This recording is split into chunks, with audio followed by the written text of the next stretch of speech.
Hi, folks. So since it's D&D night and I have a bar, I figured I would do a cocktail that is D&D based. So, uh, Tails went and had a quick conversation with Rowan, and Rowan said that Goblin's blood will really help his confidence, help him get through those kind of things. And he gave him a shard of Arcanite. So he said, "You put that in the glass." Well, that's an interesting noise. And then you take your Goblin's blood and you pour it over top. And Tail is still kind of a little kid, so he likes good berry juice. A Budweiser. Oh, I like bad berry juice. Ooh, that's actually pretty good, and that's a little bit Oh. strong. Nice. good shit. For anyone wondering, the only things in here to make the Goblin's blood is an edible type of glitter you can get at any cake store, and the rest of it's vodka. The best recipes, So let's dilute that a little bit more. A little bit rough. Oh man, bathroom break after that glitter is going to be interesting. Oh yeah, I'm gonna shit rainbows. Unicorn poop. All right, I hope everybody's got their drinks all ready. We're gonna play the intro and the recap, and show's about to start, folks. Let's hit that intro button.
Previously on the Osrynn Tales live D&D.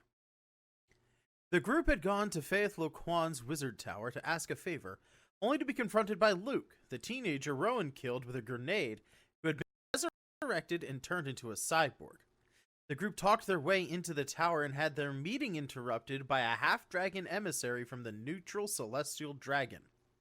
The emissary explained that the neutral dragon's power was being drained by Faith's perpetual arcanum device, and he was there to shut it down for good, since Faith had refused to shut it down after the first time she had been told to cease her experiments.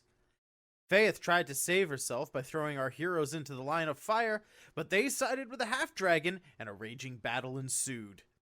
During the battle, Vilmar killed David, having never met him and not fully understanding his importance to the group. But luckily the group prevented Faith from enacting some kind of last resort plan. And as the group was interrogating Faith, Rowan went to talk to Luke, who had magically forced into a state of emotional serenity. Luke told Rowan that Faith hid her schematics inside his cyborg body, and the only way to reveal it would be to disenchant his armor, but likely killing him in the process. Luke forgives Rowan for killing him, and tells him that if he has to die to save the world, then that is his fate. With hard decisions made, the group disenchants the armor, and as it dissolves into particles of light, it leaves behind a record of the schematics and the remains of Luke, a young teenage boy with amputated limbs, burn scars all over, and a few hoses that provided him life support from the cyborg suit. Rest in peace, boys.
tried to stop her from destroying the universe, and she didn't. She blames you guys, and then you basically murdered her. She's still alive, although basically sitting in a corner, tied up, rocking back and forth, saying, "It wasn't my fault. It wasn't my fault. Calculations Shame were too, correct. because she was It dummy wasn't my fault." thick. She's dummy thick, y'all. Oh yeah. I think it was her fault. I mean, talk about if you want to talk about being dummy thick. Tail did successfully melt half of her face in acid. That is a thing that happened. Yep. So that's unfortunate. It for did her. happen. Yeah, Uh, that was something that did indeed happen. But as we go over to Faith's Tower again here, I will remind you guys so the half dragon tail both have some of the schematics. With that 19, to dismantle this thing is going to be a slightly easier skill check. But yeah, if there's anything immediately that you guys want to do, we'll pick up literally right back here. The information has dissolved into the ether. Luke's burnt body lays on the ground at Rowan's feet. There's a moment of silence.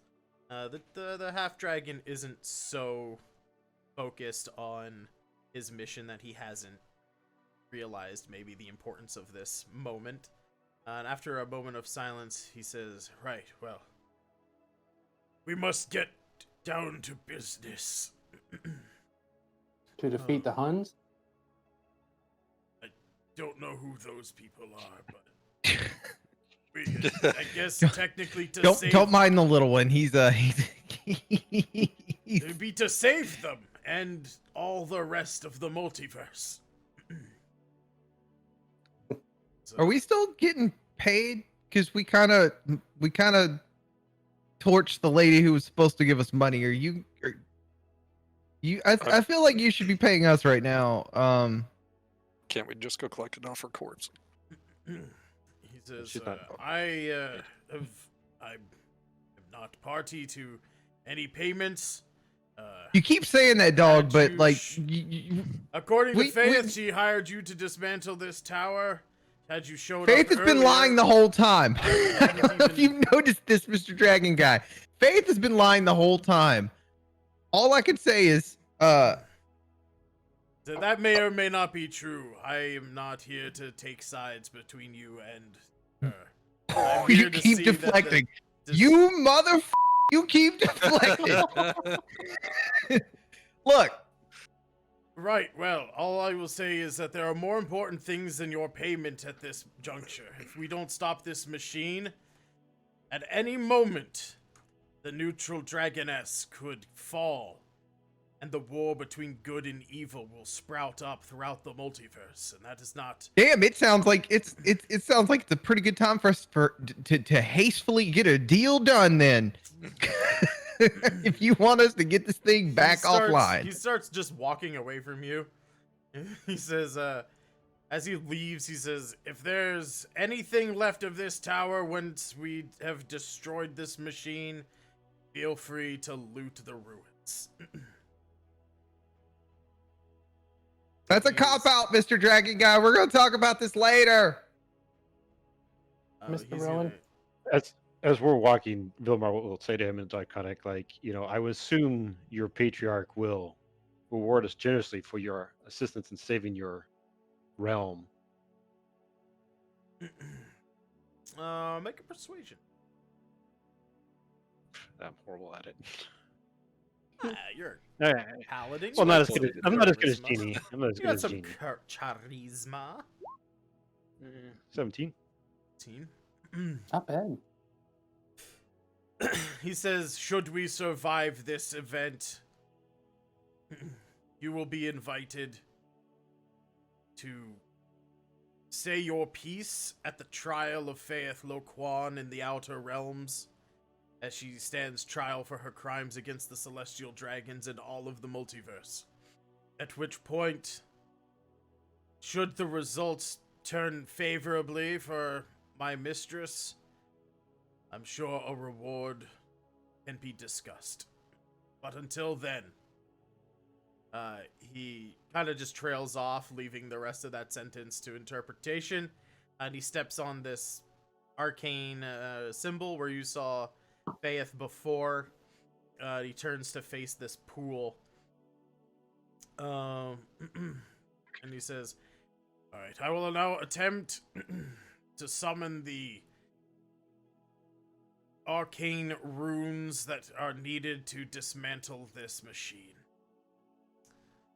If anybody would like to assist him, you can. That would be Arcana, Knowledge Arcana. Tail would help like him. to hop on that boat. I'll help, but my Arcana's not that great. I have a 0. I'll assist also, but I'm not. I'm a I mean, negative. my Arcana's good. What I get? Oh, 14's not bad. Oh wait, I you think- actually rolled now.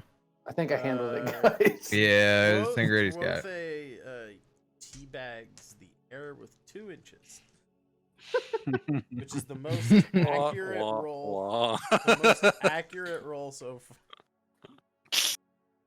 That's still an exaggeration, actually. Oh my goodness. That's right. It should be. It's the last metric. time I It put should you to be work, 2 Jobus. cents. Alrighty. So I rolled not that great. So with your assistance, it only takes a few seconds as he's like, interpreting, holding up his like hastily written handwritten notes. But Tail having the magic quill writing stuff down a lot more accurately is able to basically be like, no, it's not, you have the polarity wrong of this particular element, or stuff like that. And he's like, oh yes, there's a one, of course.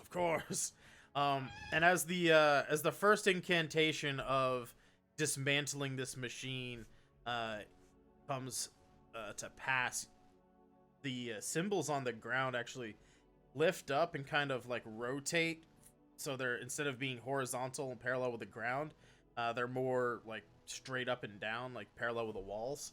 And they start to swirl and reconfigure themselves basically into like 3 panels, like 3 rectangular panels of like arcane runes and stuff scrolling up the screen, and a small, well, maybe not small, but like maybe about the width of a human body, like a standard like shoulder width, kind of an oval appears at a slight angle with a bunch of like small circles in it with like various arcane runes. It's kind of like a keyboard, but arcane. And he starts like poking at various like symbols and stuff. As he does this, the wall behind this font of energy kind of like opens up, and there is just like a panel for machinery, like wires and valves and switches and buttons and all sorts of stuff. So the way this is gonna work is there's the magic component of dismantling this stuff, and then there's the technical component of like having to hit certain button sequences, flip switches, unplug wires at various points. So it's going to be a series of sleight of hand and arcana checks for this skill challenge set up to dismantle this tower. Anybody good at sleight of hand? I'm gonna say, let me know what how you guys want to like break it up, who wants to help whom. If nobody's like good at the sleight of hand kind of stuff, the half dragon is willing to step down from what he's like doing as far as like the inputting the arcane stuff, and he'll let Tail do that if no one is like confident. Well, I have in sleight doing of the hand. physical. I have a 3 in sleight of hand, so I don't know. I'll try it. I just rolled a 19. Oh, I yeah. rolled That's a a pretty 7. solid roll Fuck. there, Jeannie. Don't use that one. Go plus It's kind of Wait his. a minute here. Oh, look at the barbarian. Oh, wait a minute. All Hey, did you right. guys know alcohol freezes with dry ice? I didn't. Oh, you're drunk. Get this man off the goblin's blood. You're like 5 minutes in.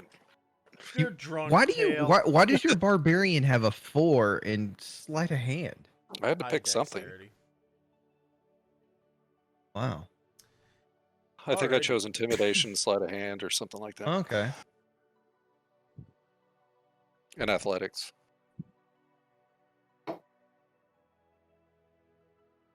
Okay, so he's gonna Between one of us, we can do that, right? yeah, you should be okay. All right. So he's like, starting to like go through the sort of like all the various enchantments on this machine. There's various levels of enchantment, and he's basically trying to back off various levels of protection so that the people who are gonna take over the physical side of this can actually turn off various like power sources and stuff to this big machine. So he's gonna make a roll here. So it's gonna be Genie and Quothe and Reshi doing sleight of hand checks, and Vilmar and Tail doing the Arcana. Or who are the I mean, I'm teams? good in both, but Like, I'm- the only thing I'm I can do is equal. Arcana. So.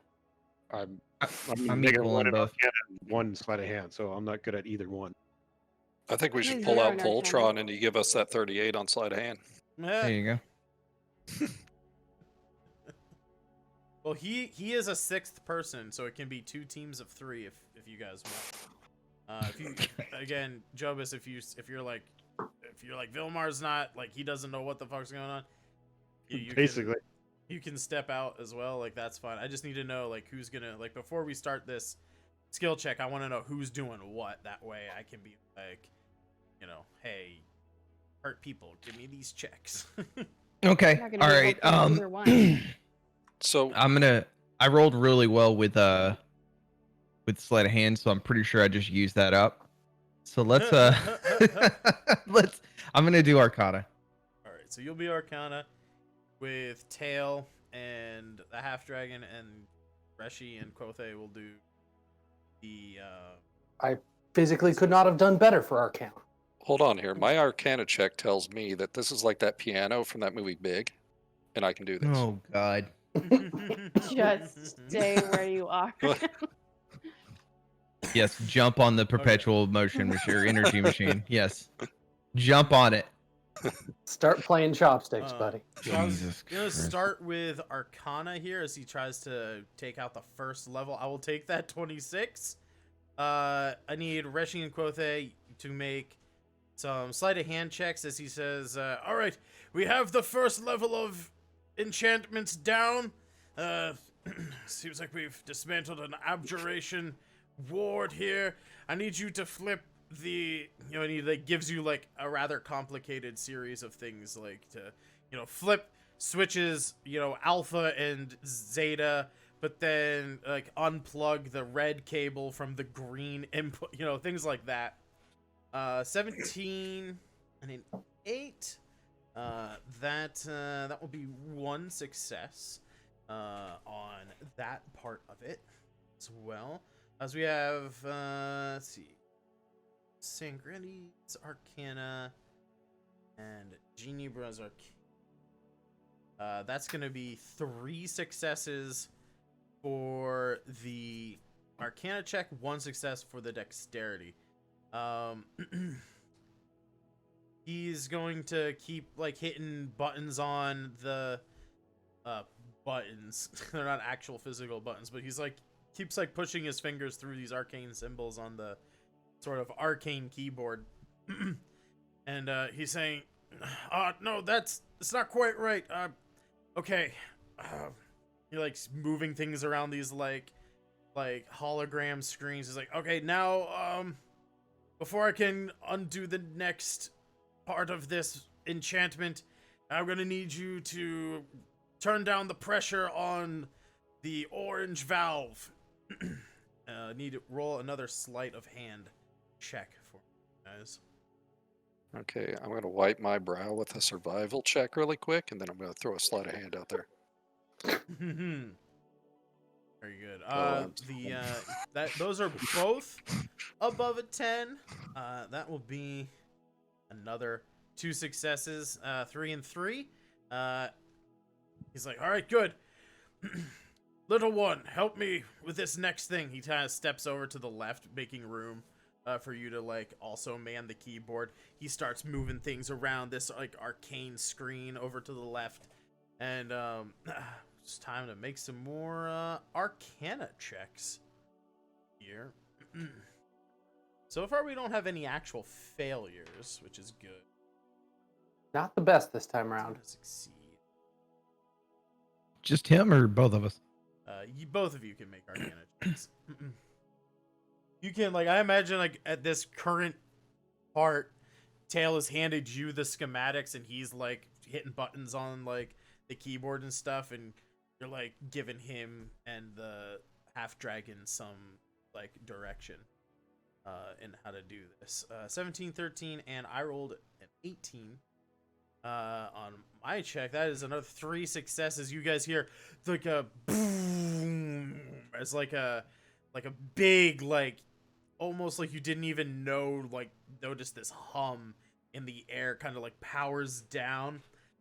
He gives the group like messing with the actual physical machine panel another code. He's like, okay, there's a number pad. I need you to put in the following code. And he like rambles off a series of like 12 numbers real fast. Give me a sleight of hand check there, Reshi and Quote. You got this. It's hanging on you. Fuck. You guys try and type in the code and you hear like a bap bap bap. He starts. He's like, no, you must have missed a number. Try it again. Hold on. He like punches in some like arcane codes. It's like the panel's like flashing red and it like stops and goes back to this like arcane blue color. It's like, okay, now try it again. Did I get it? With a 12 and a 16, that is another 2 successes. Exactly what we need to be able to move on. He says, oh, good. Yes, okay, good. Starts, all right.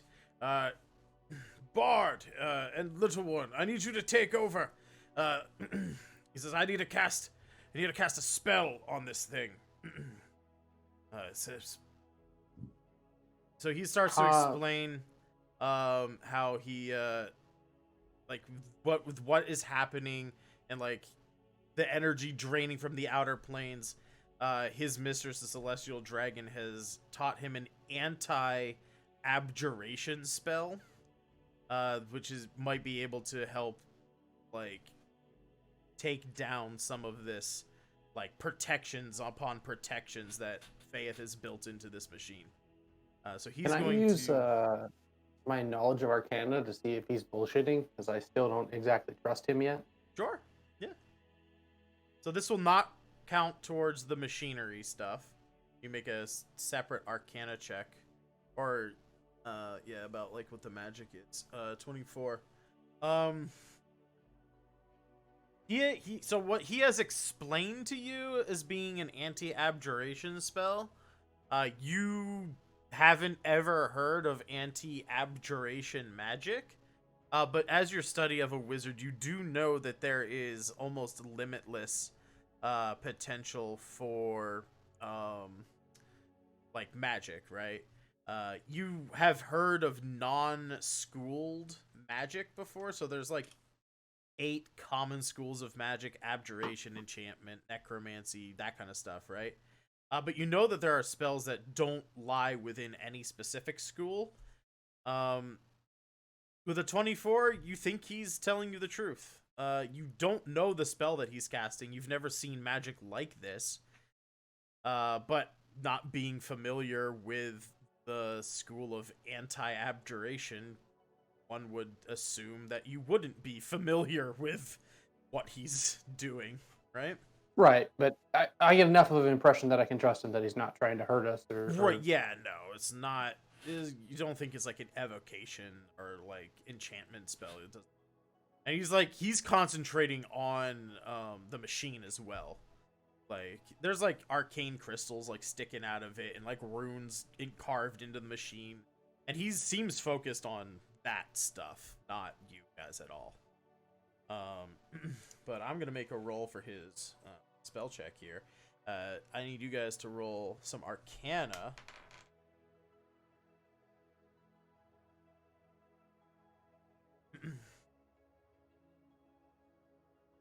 .22 is pretty good. What's tail? 17. He's Alright, on top of cool. it on this Hell one. yeah. Genie takes over for the half dragon. He kind of steps back towards the edge of the platform a little bit. He starts saying stuff in Draconic that's not like super important, but he's casting spells in Draconic basically.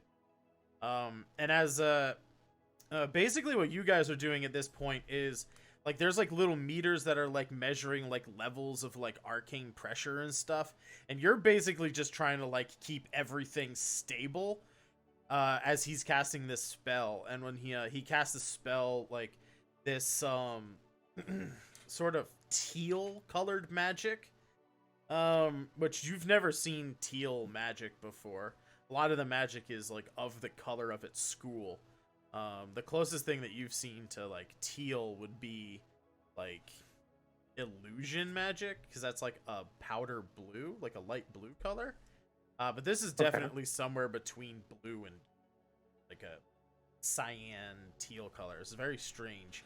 And he basically makes one of those like Doctor Strange, circle like geometry things, and it shoots out from him, goes over your head, Tail, and it like latches on to like the main arcane crystal, main like arcanite chunk, and starts like slowly rotating around it, like kind of rotating almost like the second hand of a clock, right? It kind of like slowly rotates over it.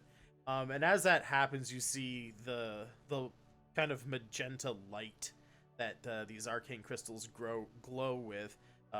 It sort of just dims, and you get like this, almost like a dark purple crystal remains. There's no light inside of it anymore, and it like just a dark purple inert arcane crystal remains.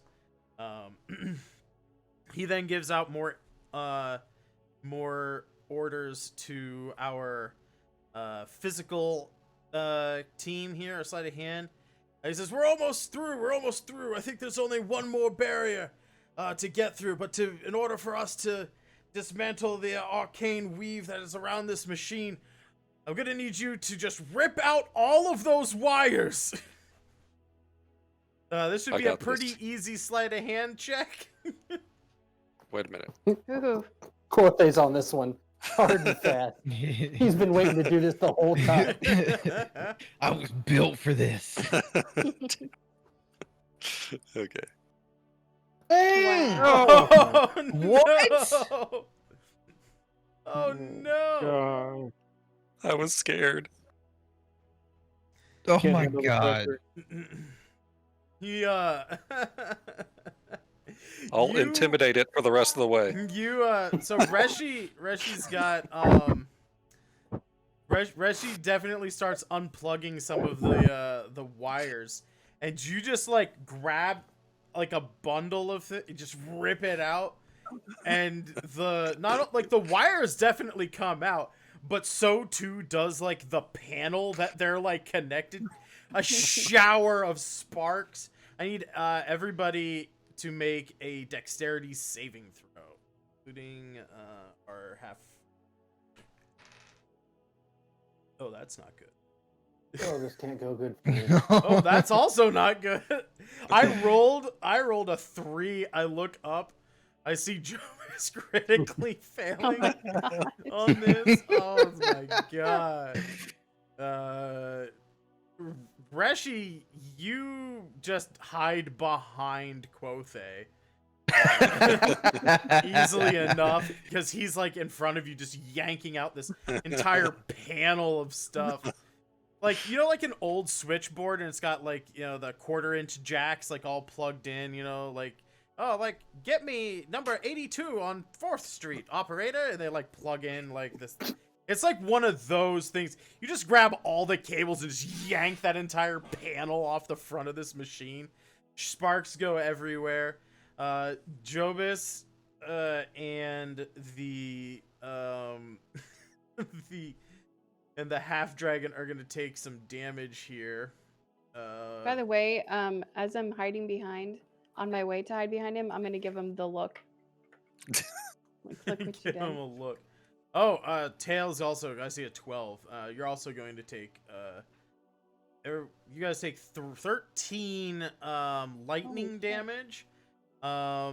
And Genie, Reshi, and Quothe, you take 6 lightning damage as these sparks shower everywhere.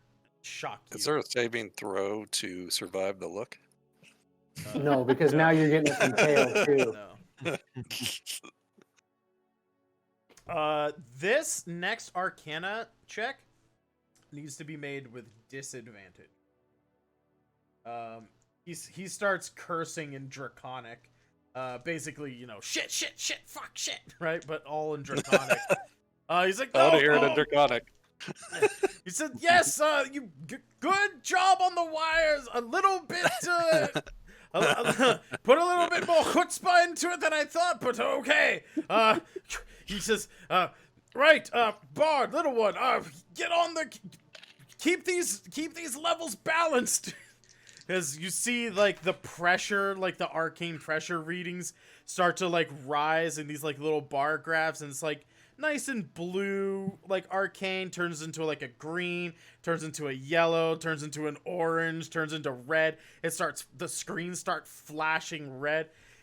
We need Arcana checks at disadvantage, please. Oh, shit, I got a critical hit on one of my dice too. Fuck. God damn. Okay. I got my total on one of my die was a 16. We got an 18 here. We got an 8. So the 8 isn't a failure, but it's not a success. The 18 and the 16 will be 2 successes. So that will actually, against all the odds, you guys actually maintain balance on like all the different levels and actually start to rein things in. The levels start to go down. The screens are still shouting. There's like klaxons going off, like burn, burn, burn. Like lights at this point in the room have started like flashing red. That arcane pool, like everything's like flashing red still. But the half dragon's like, yes, okay. I think we have it all under control, at least for the few more moments. All right, we just need the last little bit. I need you to flip all of the switches to the down position and then hit the big red button. Sounds like Quothe's on standby. Quothe's on standby for the big red button. He just has to be wait. Give me those sleight of hand checks. All right, we got a 10. Would there have been enough time after that lightning hit us, or damage? Could I heal Tail and myself? Tail's rather fucked up. You could. These are all like one. Each of this is like a round in combat. So yeah, since you're not participating in the skill checks, you could heal one of the two of you during this sleight of hand thing. Yeah. Okay, I'll cast Cure Wounds at level 2 on Tail. I wholeheartedly accept your generosity. I didn't hear what you said. Tail. Tail, yeah. Okay. I think it cut out my headphones there. It might be me. So 11 HP back to Tail. As you are like, as you guys are flipping switches and stuff. That's 2 successes. Reshi, quick hands, just flip all like the levers and switches into the down, into the off position. And then Quothe just fucking winds up and punches that big red button. where everything, again, all of the ambient noise is just powers down. The sirens stop going, the red lights stop flashing, the pool turns back into that nice calming blue, the screens go back to being blue. A moment passes, silence, and then just as the half dragon starts to say, I think we've burnt, everything starts to go haywire. He's like, no, this isn't right. He starts like flipping through like the Arcana like computer screen, and he's like, no, okay, big man, grab her. He points to Faith. We gotta get out of here. This tower is I panicked. This tower is coming down around us, but I think we stopped the siphon of energy from the multiverse. If anything, tower's just gonna have a big kaboom. We're not gonna get anything out of the tower now, you asshole. He is going to let's see, how strong is this guy? When you say you panic, you're going into a rage. Oh no, roll the wild save, buddy. Hold on. Yo, it fits the character, man. He's on point. No, yeah, it It does. is very on brand. It does. He's now mad. He's got to pick this dumb bitch up. A 2. You teleport up to 20 feet, and oh my god, this is like the best one you could get. You just boom, boom, boom, boom, just grab her and just blink your way out of the freaking tower. What? What an ass. Alrighty. I gotta do some quick measuring here real quick, because I don't wanna Let's go. fuck you over. So let me.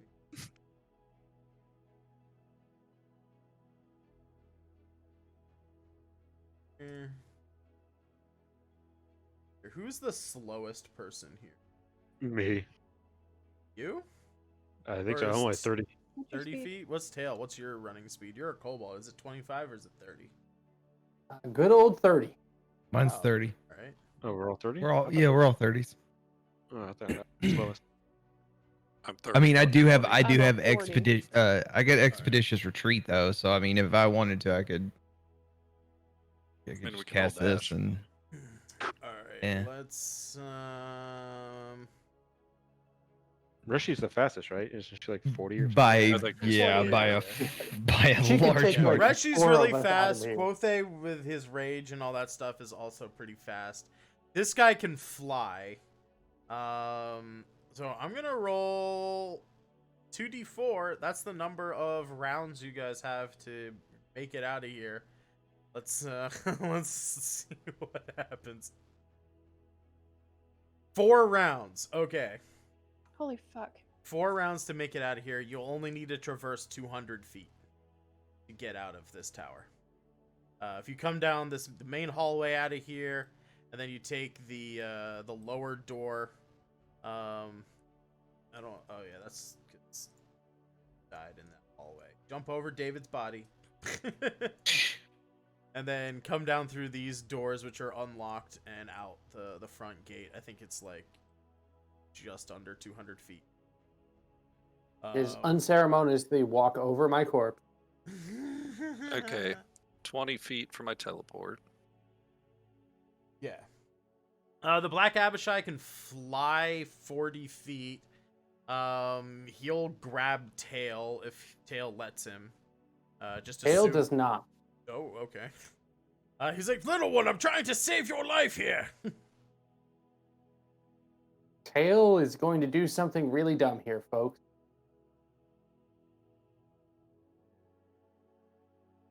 So we're just trying to get down that main hallway. Yeah. Okay, I went 1 turn. I gotta come back up here because I hadn't moved my character. Yeah, Reshi, you'd actually be starting like up here next to the thing. Do we need an initiative roll for this? We can just basically go around the table. So Quothe's move. Let's Jobus, you can do your movement here.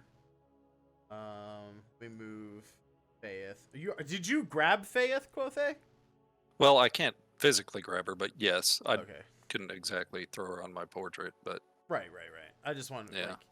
I'll move her with you as long as like you actually Okay. grabbed her. and I'm 30 feet, right? Yeah, so I've went 50 with my 20 tell you. You can dash, like you can take another move. Oh, you're right. So I can do another 30, can I? Yeah. Yeah, you can go another. You should actually be faster than that. Your Let me double check. don't barbarians get a +10? Or maybe that's not yet. Yeah, I am 40. Okay, so That would be another 10 right there. so that would be here, and then I needed to double it. 25, 40. Just jump Yeah, off but the I'm platform. going down. Can I do that without a check? Yeah, you can jump off. It's only like Okay. 5 feet up. It's not a it's not a huge jump thing. Let's put her. All right. So Jobus, that was one. Are you dashing or are you just running at a normal? That was a dash. That was 60 yards. My turn's gonna be complicated. Dang, dude. I swear to God, if you try to pull any of those fucking books from these libraries on the way out, Am I gonna have to use my teleport to pull him out? So Is there any the, windows? the first thing I'm gonna do there are is not. cast haste. Fair Ooh. enough. I'm casting haste on myself. Ooh, okay. So the black ash, keep saying that. The amethyst half dragon will be yes, good use of magic, friend. He looks at Rowan, noticing the dexterity of Reshi. He says, "Give you a lift, friend."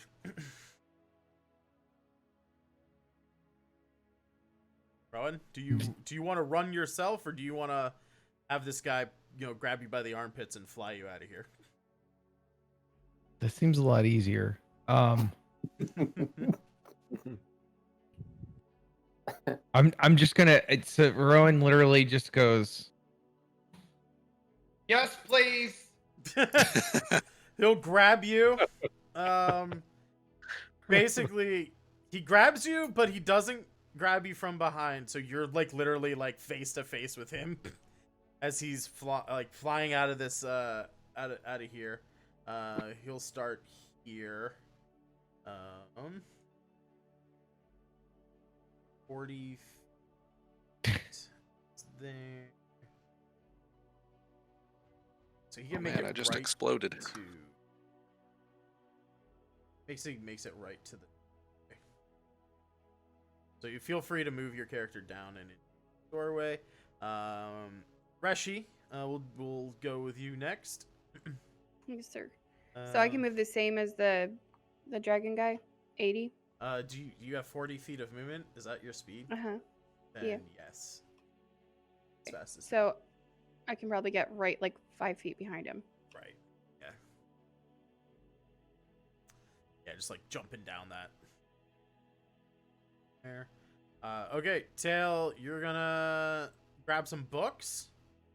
Is that I'm going to look at the bookshelf and grab the 5 most well-used books and then book it the fuck out of there. Ooh, okay. Give me an investigation check. Jesus Christ. Disadvantage, because you're on a time limit here.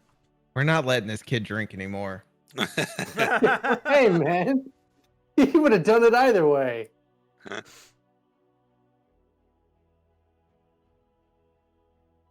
12. All right, yeah.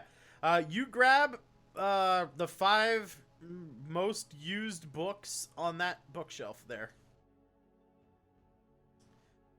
We can figure out what they are later when you have a chance to actually see and read the titles. Again, feel free to jump down here. It's only a 5-foot drop to jump off this platform, in case you guys don't want to spend the extra move to go around the stairs. But we'll go back to Quothe here while Tail does his measuring. Bar can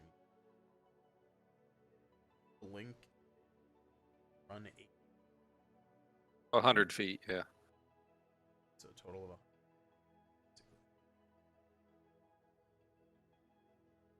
I'm going to drop her outside and then... Yeah, you can make it outside with 75 feet of movement, so you'd have 25 feet left. Okay, I'm going to drop her off and then... This is round 2. I'm going to head into the building, and then if anybody needs a hand, I'll be available. What's Tails' movement speed with haste? 60? 90. 90. feet. Where's the library?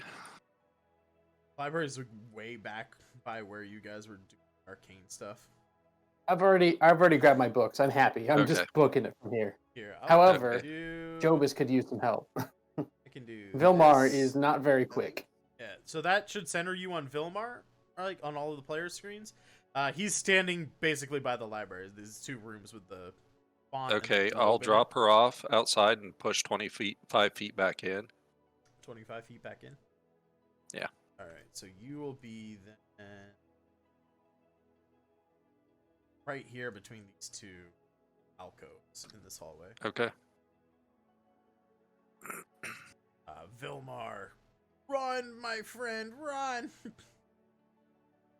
Do I have enough time to run here goodness. Uh-huh. and pick up Luke? Yeah, you Body. can pick him up as you're running past. That's fine. That's just an object interaction. He can't resist you. Okay, I just want to make sure. He isn't a full body anymore, too. That's He's, also you know, true. he's Yeah. fun sized now. I just want to make sure. Oh no, So- he's fun size. So I'll my run goodness. here, pick up Luke, and then I'll dash. Yeah, I imagine Vilmar's just like running past. He like baseball slides past like Luke and grabs him as he just like slides off the edge of the platform and then lands on his feet and keeps running. I'll end up right there. Yep, that's 60. I'll go back for David. I'll go back for the nuts and bolts that's laying in that Yeah, corridor. just a pile of plates that was a person at one point in time. So the amethyst half dragon is almost at the exit carrying Genie.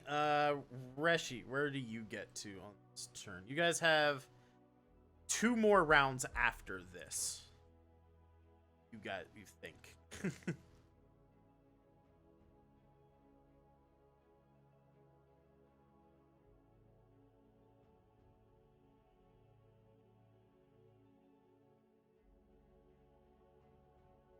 I think that's about right. For 80, right?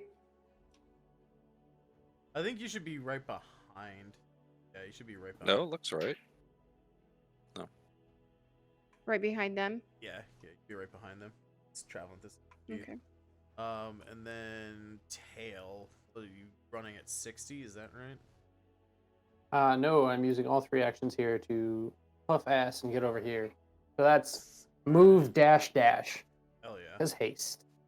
I used dash as my. Should I only done 30 feet on my one since I picked up Luke, or is that? No, that's Luke's an object interaction. You do that as part of a movement action. Okay. Like I said, He doesn't he's- have any limbs. He's much lighter than normal. Yeah. Well, I know, but usually dash you can't do anything else.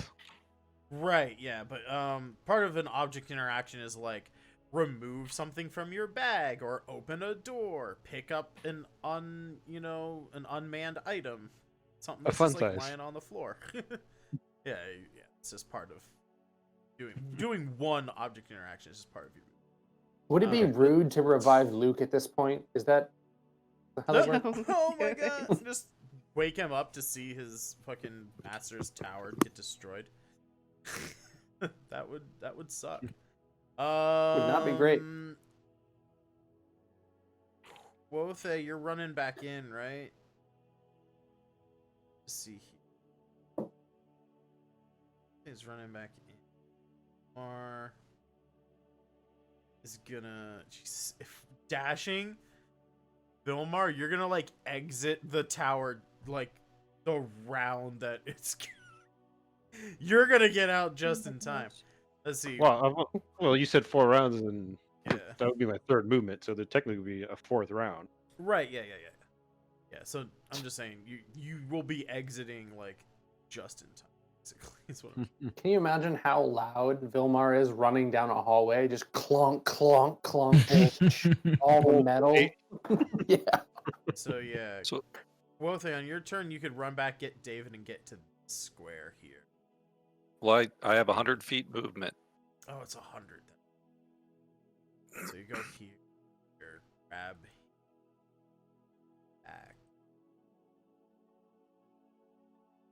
Literally, just back to exactly where you are. Not bad. Okay. Nice. I should just throw him in the Arcanite water and seen what happened. He Everybody, just slowly sinks to the bottom as bubbles pop out of his chest. everybody else. What makes about it what out. about Pages? Oh, Pages has been keeping pace. Sorry, I forgot to move Pages. Pages is fast at 40 feet. And So. after I killed Pages, I've learned that he can come back. Yeah. I won't be happy about it, but it's totally possible. Round 3. The half dragon's gonna set you down. Rowan, seeing that Quothe's like run back in and seemingly doing something else, having left Faith all by herself, she's inchworming her way away from the tower. She's like on like, you know, she's got her like hands tied behind her back and her feet tied together, but she like rolled over onto her stomach and she's like literally just like inchworming her way, like trying to escape. The monster's a black Abishai, but he's not that. He's an amethyst half dragon. I'll never get that right. Probably because he doesn't have a name. But anyway, We can fix that. He's actually gonna fly over and grab Faith. He says, "I would make some distance from this tower if I were you."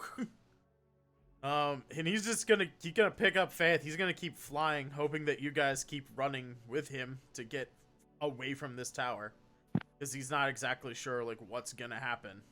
Sure, it's probably not good. I mean, common sense would say not to stand next to the tower as it's about to explode. So Right. So I feel Am I pretty gonna make confident it that out? Rowan is gonna not be by the tower. Yeah. So at the end of so that was round 2. Round 3, Quothe, you'd get 75 feet away from the tower, and 175 feet away from the tower by the end of round 4. Vilmar, you would get by the end of round 3, you'd be here in the square. One more I square. mean, I'd get 200 feet minus the 25. It's what's left of the hallway, is what you're saying? Well, no, because when you dash, it's 100 feet.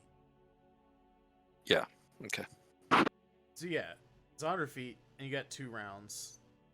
So yeah, you're 175 feet away from the tower in total. Vilmar's gonna go. He's gonna get what? 55 feet away from the tower. And everybody else is. Good thing you have a shield. 60 to 80 feet away from the tower.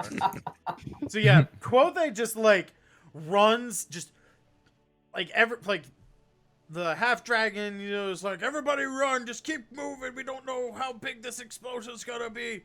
He picks up Faith. He's like flying. He gets, you know, a little bit out ahead of the group because he can fly 80 feet around. Reshi's keeping pace with him. Can I grab Jobus? Tail Pages and no, you're already carrying a metal man. I do have a magic prison pocket. I mean, Good lord. Magic prison pocket. Please never say those a words in bag that of order holding. again. I have a bag of holding. the David's too wide to actually fit into the mouth of the bag.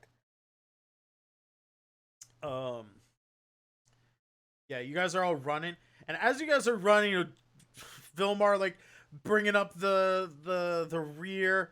Quothe is just like passing everybody, even the flying guy, just running, teleport, running. At the end of the fourth round, you guys are anywhere between 55 and 175 feet away. As the top of the tower, there are some like windows on the floors above this main area where you guys were. Just starting from the top, like the roof, just boom, just explodes, and then you just see boom, boom, boom happen on each floor.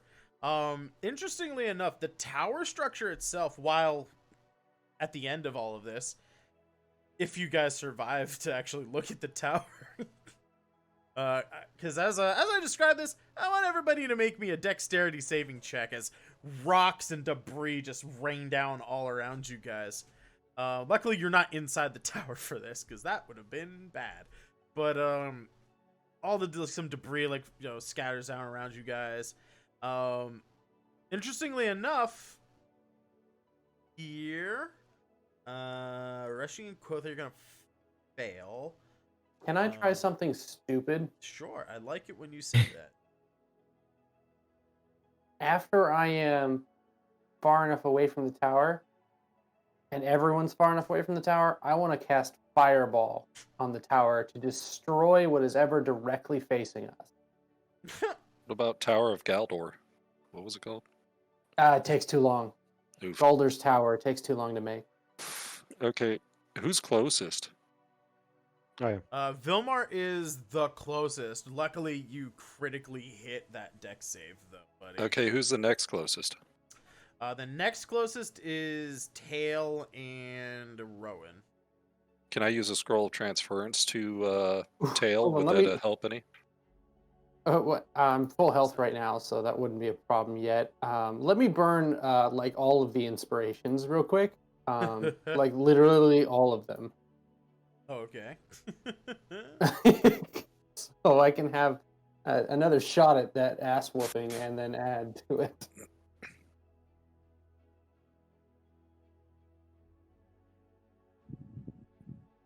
All right, and then it's 9, okay.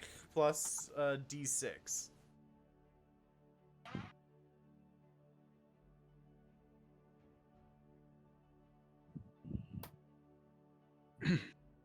Have at least a 9, and we need 6 on top. A 12. Okay. Not good enough to take half damage, but we'll at least. Did I reduce the overall amount of damage by fireballing the wall so there's not as much debris coming towards us? Give me an Arcana check.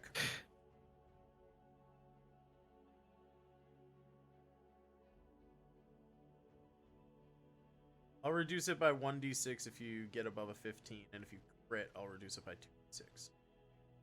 What if I A get 15. exactly a 15? All right. Instead of 5d6, it's 4d6 damage. Oh, okay. Only another 13. Bludgeoning damage to those who failed, which is everybody but Vilmar and Rowan. And Faith is okay because the the half dragon is carrying her, and he takes the brunt of the damage. Sure. So you guys turn around. Tails fireball.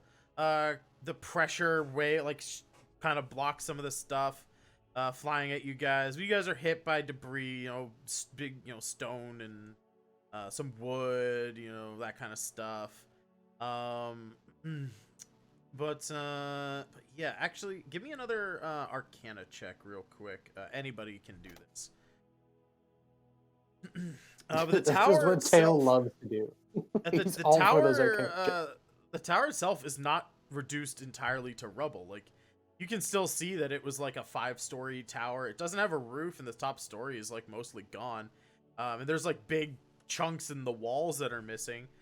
But the tower is still mostly there. It's just now surrounded by, a field of debris and a bunch of injured people.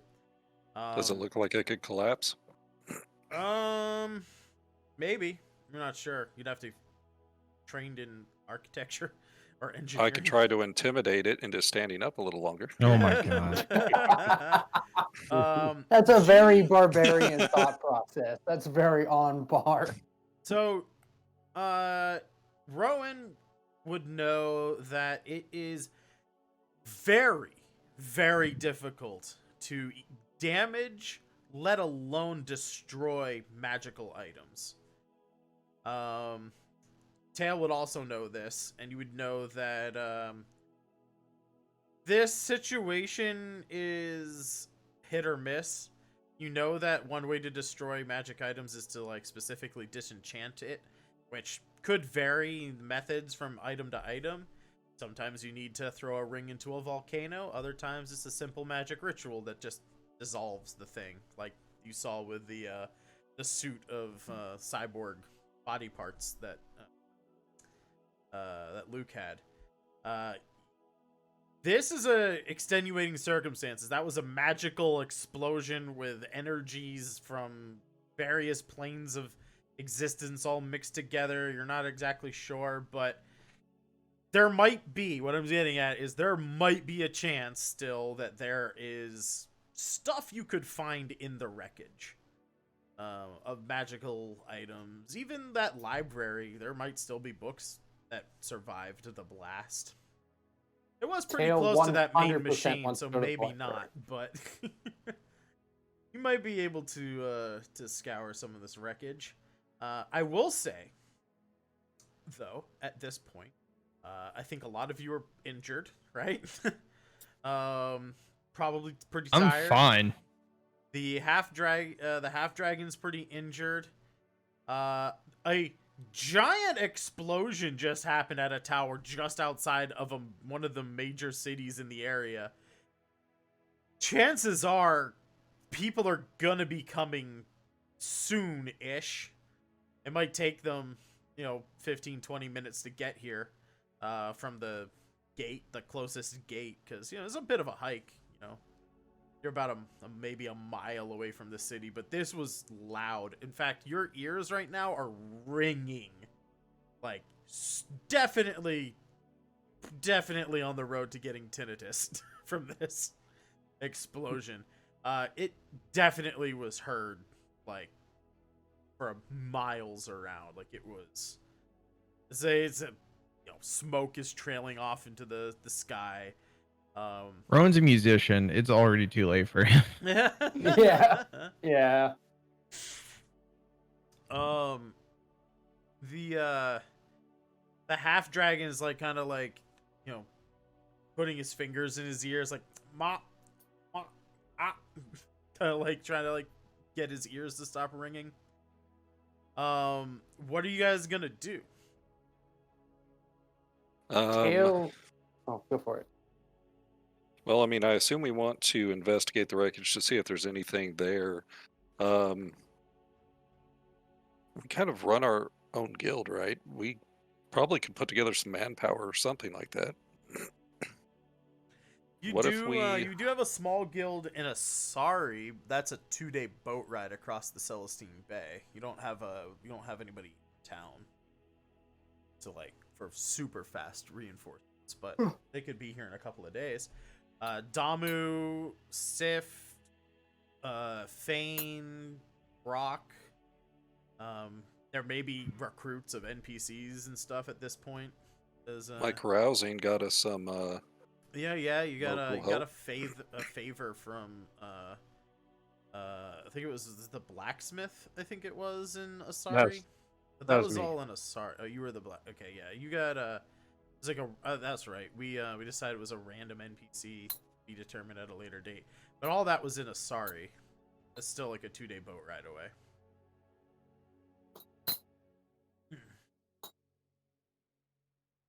But yeah, so you guys just you guys want to go back into the wreckage and start looting it?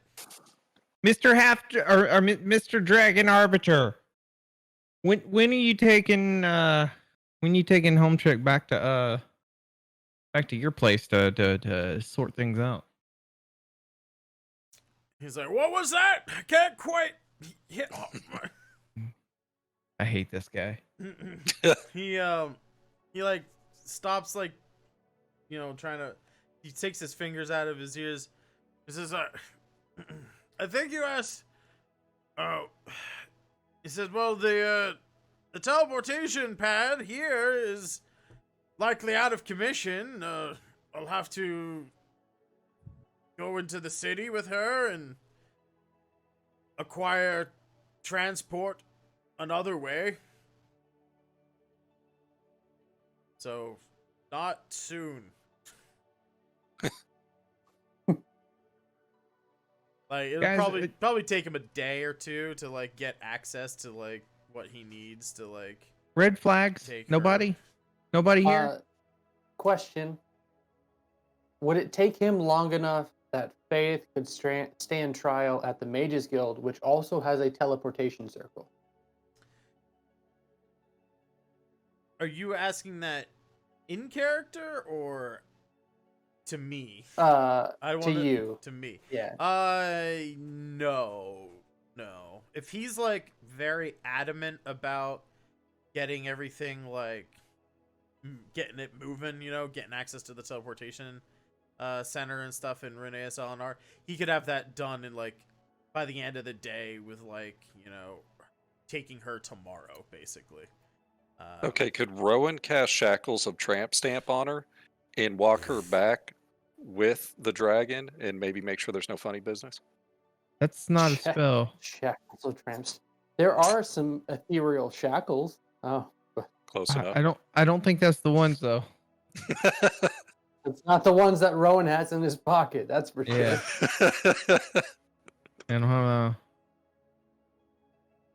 do you guys want just a table talk? Do you guys want to, like, get her to be in trial with, like, here or with him? Like, should we? So Make it I an want initiative. her to stand trial here and there. Okay. What about the rest of I just want to Thank get you. paid. I don't give a shit what happens to her, to be honest with you. But you want to stick with him so you can get paid, or?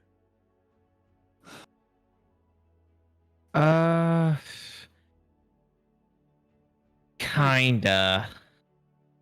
Because that means that's 'Cause- what to get paid. We're gonna have either. I'm assuming we're Because gonna have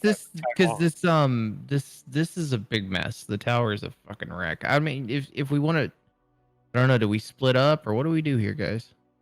I still think we should hire a crew to kind of excavate the town with the resources we have. I think we got a lot of resources if we utilized them.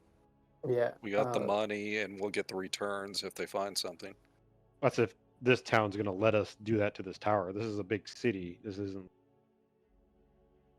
Tail is Who knew- immediately going to try and go back into the tower to save more books. Nope. Fair No. enough. No. No. No, yeah. Not going in there It right sounds like Reshi's gonna be rolling athletics to grab him, and Tail's gonna be rolling athletics or acrobatics to not be Yeah. caught by. I'm not even going to try. There's no way in hell that she just said no. He He's just gonna grabs sit you by down. the back collar of your shirt and lifts you off the ground, and your legs are just like, ah! Trying to, like. Even if you critted, I don't think you could now. No, I couldn't. No. Tail Well, I is do- gonna. I do want to sit talk to down Tail and- because he's old enough, but I want to be like, hey, you really don't want to go in there. I mean, I'll let you go, but I don't think you should. He is absolutely going to sit down and bawl his eyes out because he could only save 5 books. God. What if I go with them and I have the teleport still? I don't know how much You guys are longer gonna I get have it. squashed. But I have instant transmission. Your teleport thing is gonna basically expire within a few seconds after all of this. If you don't, the way it's supposed to work, and I kind of let it work, not the way it's supposed to work. But the way rage works is if you do not attack or get attacked in a round, your rage falls off. Okay. Can I start stepping on bugs or something? Oh my god. No. So The kobold does not need to go back into the flaming tower for more fucking books. No. well, okay, we got another have another thing for He Jeff. already got the 5 most used books in the what do you need? Stop. Stop. 5 most Well- used books are all weather-worn and faded from use. Why don't we just give him a fidget spinner and we move on? Gain no inf- Well, do you guys have anything you want to do with the bodies, either with David and Luke's bodies? Because my idea, this is table talk, is if you guys want to stay with the dragon, maybe the rest of you guys go with him to, like, say, the mage tower, get him to go to the mage tower, and then I'll go to, like, the gravekeeper and, like, go bury Luke or something like that. If Can you we mean, just stuff them in my bag? what if we Oh my put him and gosh. David You in a pot could. and then give him to that one lady that we used to raise the changeling? See I what think comes we up. should raise Luke in his condition. Yeah, we probably shouldn't raise Luke. I wouldn't Be a mind. little uncomfortable. Raising David. I think Luke's dead, and I think that us having this whole like At Just- this point, if you wanted to bring Luke back, it would have to be reincarnation or true resurrection. I'm very much in the camp of like, hey, let's stop just like undoing character deaths. I'm ready to bury him, Luke, for sure. Yes. David's up to Yeah. you guys. I mean, I don't know David. So. I Well, it's think an David's NPC though. I think That's what I'm David's not dead. worried about. I think David's dead. Yeah. So Let's then just If should we're we- not resurrecting David, Tail wants to study David's corpse. So question. That's fair. Then why don't you guys? Cobalt Wizard versus like another like not alchemist, what are they called? The guys Artificer? are artificer, yeah. Like how much would you learn versus another artificer? It's not artificer that I'm trying to study. It's warforged construction. Okay. Yeah, remember, I'm just asking, David's like a is that living robot. Anybody can be an artificer, but not everybody's a Okay. living robot.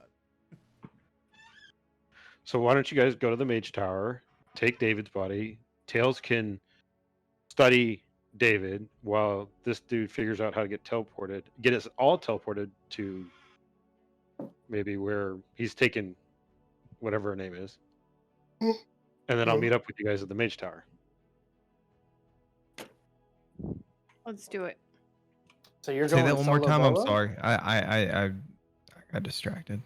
So look at here's a plan.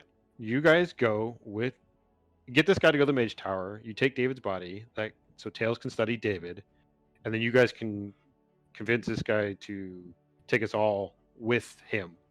You know, while to range teleport to wherever he needs to take the wizard chick, and I'll go dump Luke's body off at the gravekeepers, cemetery or whatever. Sounds good to me. I'm gonna go inspect a flagon somewhere while you guys do all Oh that my shit. goodness.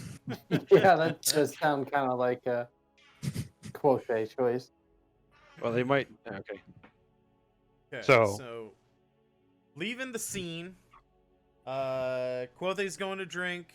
Vilmar's taking care of funeral stuff for Luke. Everybody else is going to the Mages Guild. The Wizard University, whatever you want to call it. Is that right?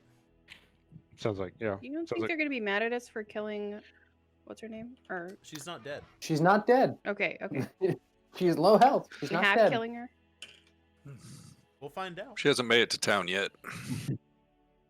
We'll find out right after these commercial messages.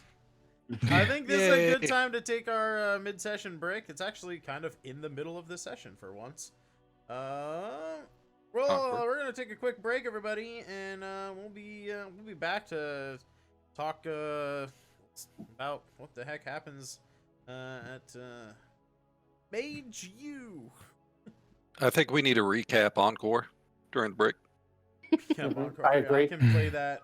I'll play that before we come back.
rest of you take these folks and see them to the Mages University, and we'll sort everything out here as quickly as we can.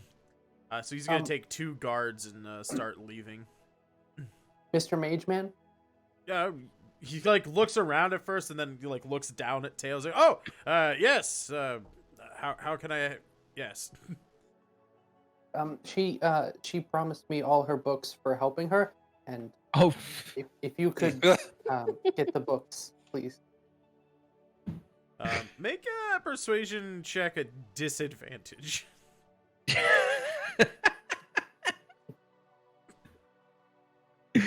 Note Rowan actually visibly starts like chuckling when he says that. Oh, this is not going to go well. Double crit. Double crit. Not bad. 12. He doesn't say no. He doesn't say yes. What he does say is, yes, well, we will, she kind of like looks over at her and says, we will see to that once we get everything else sorted away. How about that, young apprentice? And he's gonna like do that whole head nod thing to the guards, and they start moving. The other 2 guards that were with him are going to escort you guys into the city and to the Mages University, unless you guys want to do other things. I know, Vilmar, you wanted to go to the graveyard. Yeah, he wants to. He has a need to bury. It's Luke was a young, basically, adult child, whatever. He was He 14, is so a teenager. Yeah, he looks young, so he wants to make sure he's taken care of. We're going into town. I need to put on disguise. It's physically bothering him that a child was or Right. a young teenager was killed. The guards, like, without the guidance of the mage, are gonna say, one of them says, oh, yes, how's this, the mage told us to escort everybody back to the Mage's Tower, to the Mage's University. You can go to the graveyard, talk to the Undertaker about services and all of that. We're going to take the body to the Mage's University, and let them decide everything. We're just gotta follow orders. But yes, if you would like to start making arrangements, I'm sure they will have no problems with that. So they're wanting to take Luke's body.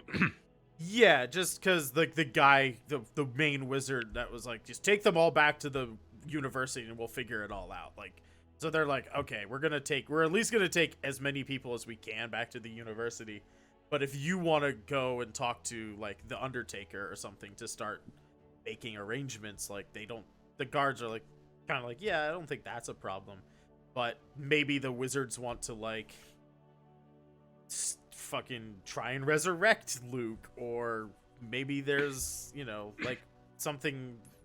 He was a wizard apprentice at the university, so they're just basically like, maybe there's like procedures and things. Like, they're just 2 guards, right? Like, they don't look like they're magical in any way.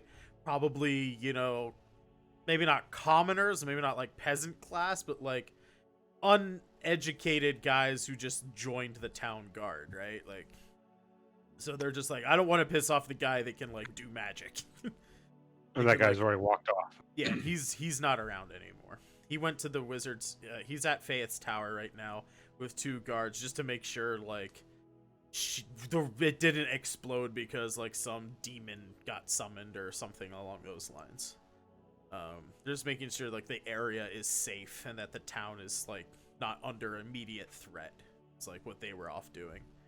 But you can peel off and go to the graveyard. It's literally just outside the city. Let me move Reshi's everybody's characters here.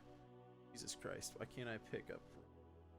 I'm just hanging out in the sea for some reason. Right? You know, I'm just out here having a good old swim. But you can kind of Is see. Quothe still? Oh, go ahead. I was just gonna say you can kind of see here, like the city is like surrounded by like these like V-shaped cliffs, and the graveyard is like up here, like on top of the cliffs. It's like up on this side of the city. So I'm just gonna Vilmar say peels off. that's terrible planning Well, in case of zombie. Just But how before I that peel off, it's like I don't know. I just kind of like I don't want to like give up the body that easily. Well, your rest Like- of your companions are gonna be. With where? With Luke. Yeah, I don't know. I just kind of like want to bury him though to give him like I don't want to like have them experiment on him or anything like that. I don't know. I just find it weird that they want the body when obviously he's dead. He's like missing 3 limbs and stuff like that. I mean that's fair. So All right, so you're gonna stay with the party then. All right. Quothe, they don't have any issues with you if you want to peel off and just go to the bar and start drinking. Sounds they're good. They're more concerned with, the half dragon carrying Faith and the 2 dead guys, and most of the adventurers around to kind of like give a statement, kind of talk to them, all that kind of stuff. Once you guys get to the university, you're taken to like the main sort of campus building there, and they leave you with some of officials of the university, and they say, all right, we're gonna go get captain of the guard and some of the city officials to come in here, and we're gonna take statements from everybody and all of that. So some time passes. If there's anything immediately that you guys want to do while waiting for like official stuff to start happening, let me know. I Otherwise, heal we'll myself keep- with lay on hands. I Okay. bring myself back up. Yeah, you guys, you could actually take a short rest here if you wanted to. Yeah, that I sounds like would a Yeah. good love idea. to. Oh, okay. The short rest will heal and You respell. use your hit dice to heal your hit points. I do not think paladins get spells back on a short rest. Let me pull up my P.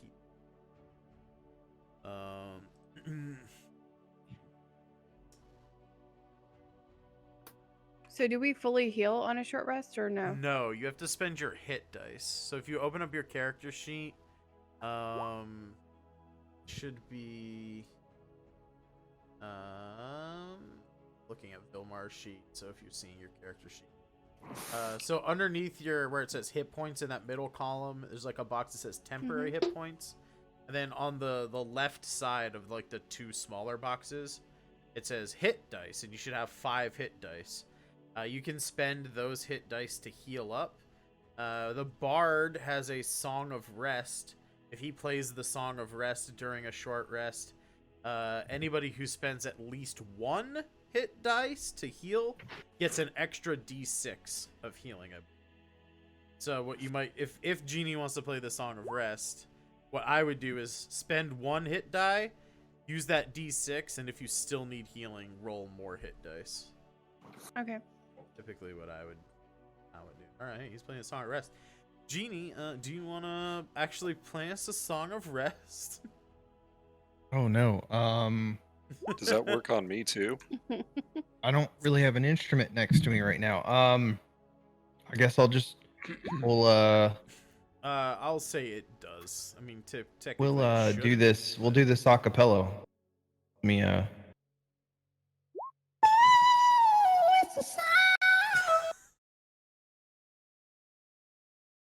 Kiss some sleep, motherfuckers.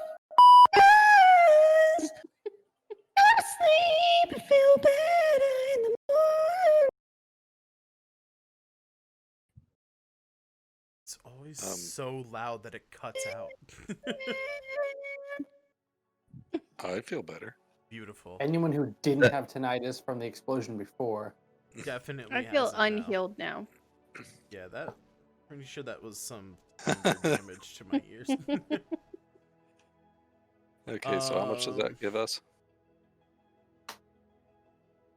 That will give you, if you spend at least one hit die, healing yourself, like bandaging wounds and stuff, you get an extra d6. So for you, Kothe, you would roll a d12 and a d6. You would roll a d12 and a d6. Okay. At first, and if you still need more HP, you would roll up to Oops. 5 d12 total. That's a chunky heal, 5d12. 9 plus 1. Yeah, I mean, he'd be using all of his hit dice, so if he takes another short rest later on in this day, he would have no healing left. But, you know, you also only refresh half of your spent hit dice on a long rest. That's also something to keep. So I get 4 back.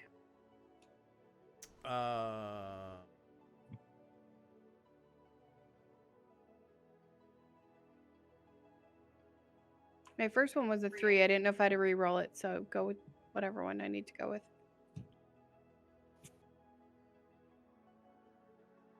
So Reshi rolls a d6.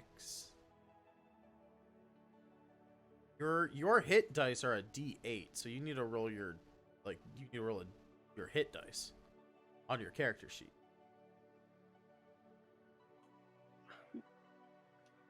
So, Oh, I get you. I just did the random roll. Yeah. Ignore that, but so if I you're just like I looking, just typed it if in. you're looking on stream, like right here, this box in this middle column, this is your hit dice, and you would click Yeah, just hit that button there. that hit dice button. Yep.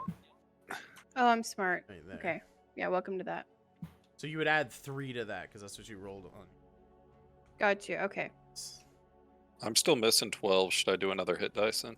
Add your Constitution modifier, but yeah, you'll probably want to roll another 12. So I plus con mod. should increase by 3 then my last heal? Yeah. So you'd have 9 HP left to heal. Oh, I have 6. Oops. I did my math wrong then. Well, if you had The- 12 left to heal, then you have Well, an I- extra 3. That's 9 left to heal. I was actually at 43, and then that's 3, and so I have 46. 5 left, yes. Hey man, however the math works out. You guys can spend your hit dice. Well, do my Oh. spells refresh? I couldn't see No. anything in the No, player they don't. book. Oh, are you serious? Jeez. Vilmar's spells do not refresh on a short rest.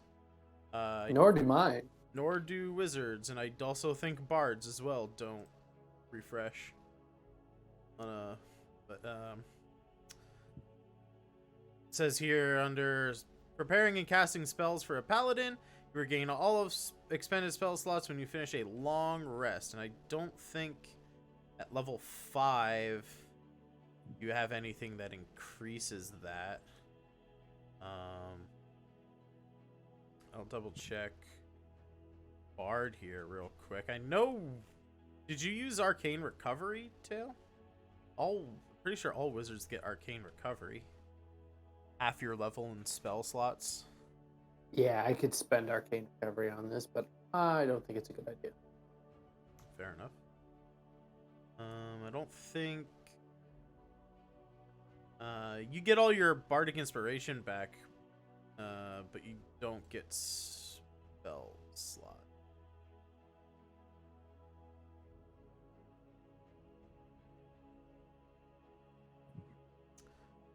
Long rest, yeah. So it's a long rest for Bard and Paladin and Wizard. Wizard, you have the Arcane Recovery. Okay. Everybody in Constitution- chat, we're gonna need a name for the half dragon.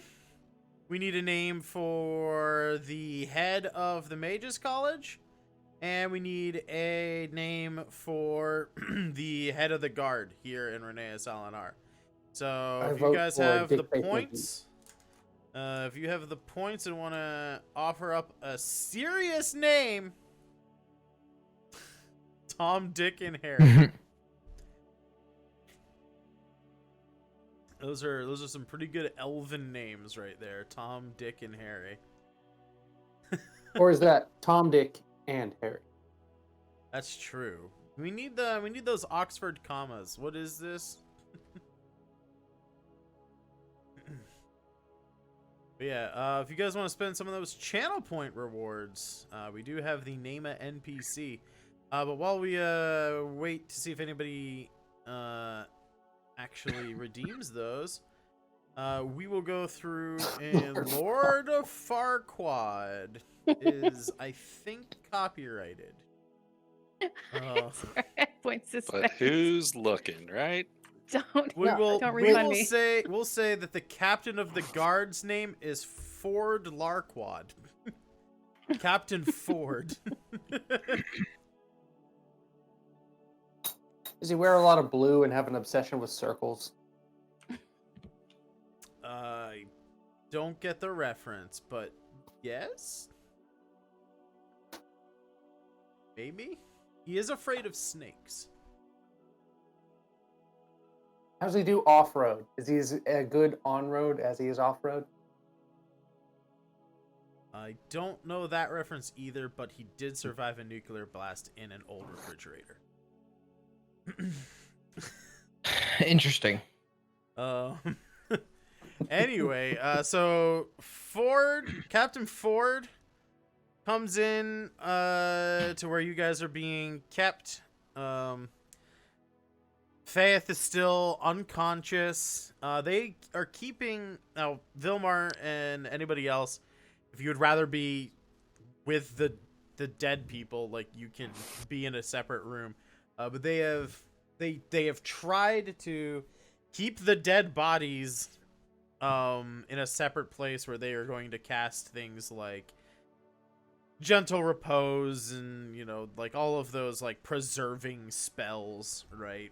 And basically keeping them in like Vilmar will a keep a watch over refrigerated room, basically.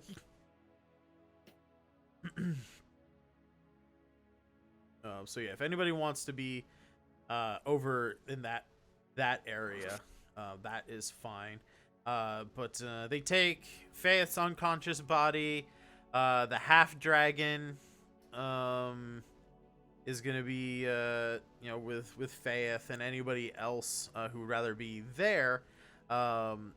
Captain Ford and the head of the Mages College are gonna come in. There's some inconsequential NPCs, like a secretary is gonna like take notes. A couple of random guards, just like low-level guards that are with the captain, right? Just to, you know, be there for official duty and all that kind of stuff. But the head of the Mages College is gonna start off and say that he says, all right, says the guard scouts and Professor Applebee's has come back here, and they are ready with their report. They say that other than the very significant damage to the tower with that might have some of Faith's belongings still salvageable. All of their readings and everything have come back that we think there is no threat to the city. We haven't seen any activity of fiendish incursion or any thing like that. There was some strange extraplanar energy readings, but we assume that it was due to your arrival, and they motioned to the half dragon. And if you guys ever want to just jump in, feel free. But the half dragon will respond and say, "Well, yes, I did arrive here today at her tower, but I was here because her experiments was draining energy from the outer planes. Part of those energy readings you found were likely due to this perpetual arcanum device that she said she was building. It was not perpetual arcanum. You can't get energy from nowhere. She was merely siphoning it from the outer planes, specifically the celestial dragons, which, as you are well aware, as the head of a mage's college, be very bad should she succeed in siphoning off all of the energy that permeates this multiverse. I had been here once before, asked her to stop and dismantle her machines. She said she would. After a month in your realm, she still had not done that, and I was forced to come back and attempt to do so myself. They the guard captain says, "Well, what of her then?" And the half dragon explains how she resisted, said you guys were supposed to help her out. He claims that he basically says they still claim that she owes them money for the job done. That's out of my hands. And her But- books. And her books, apparently.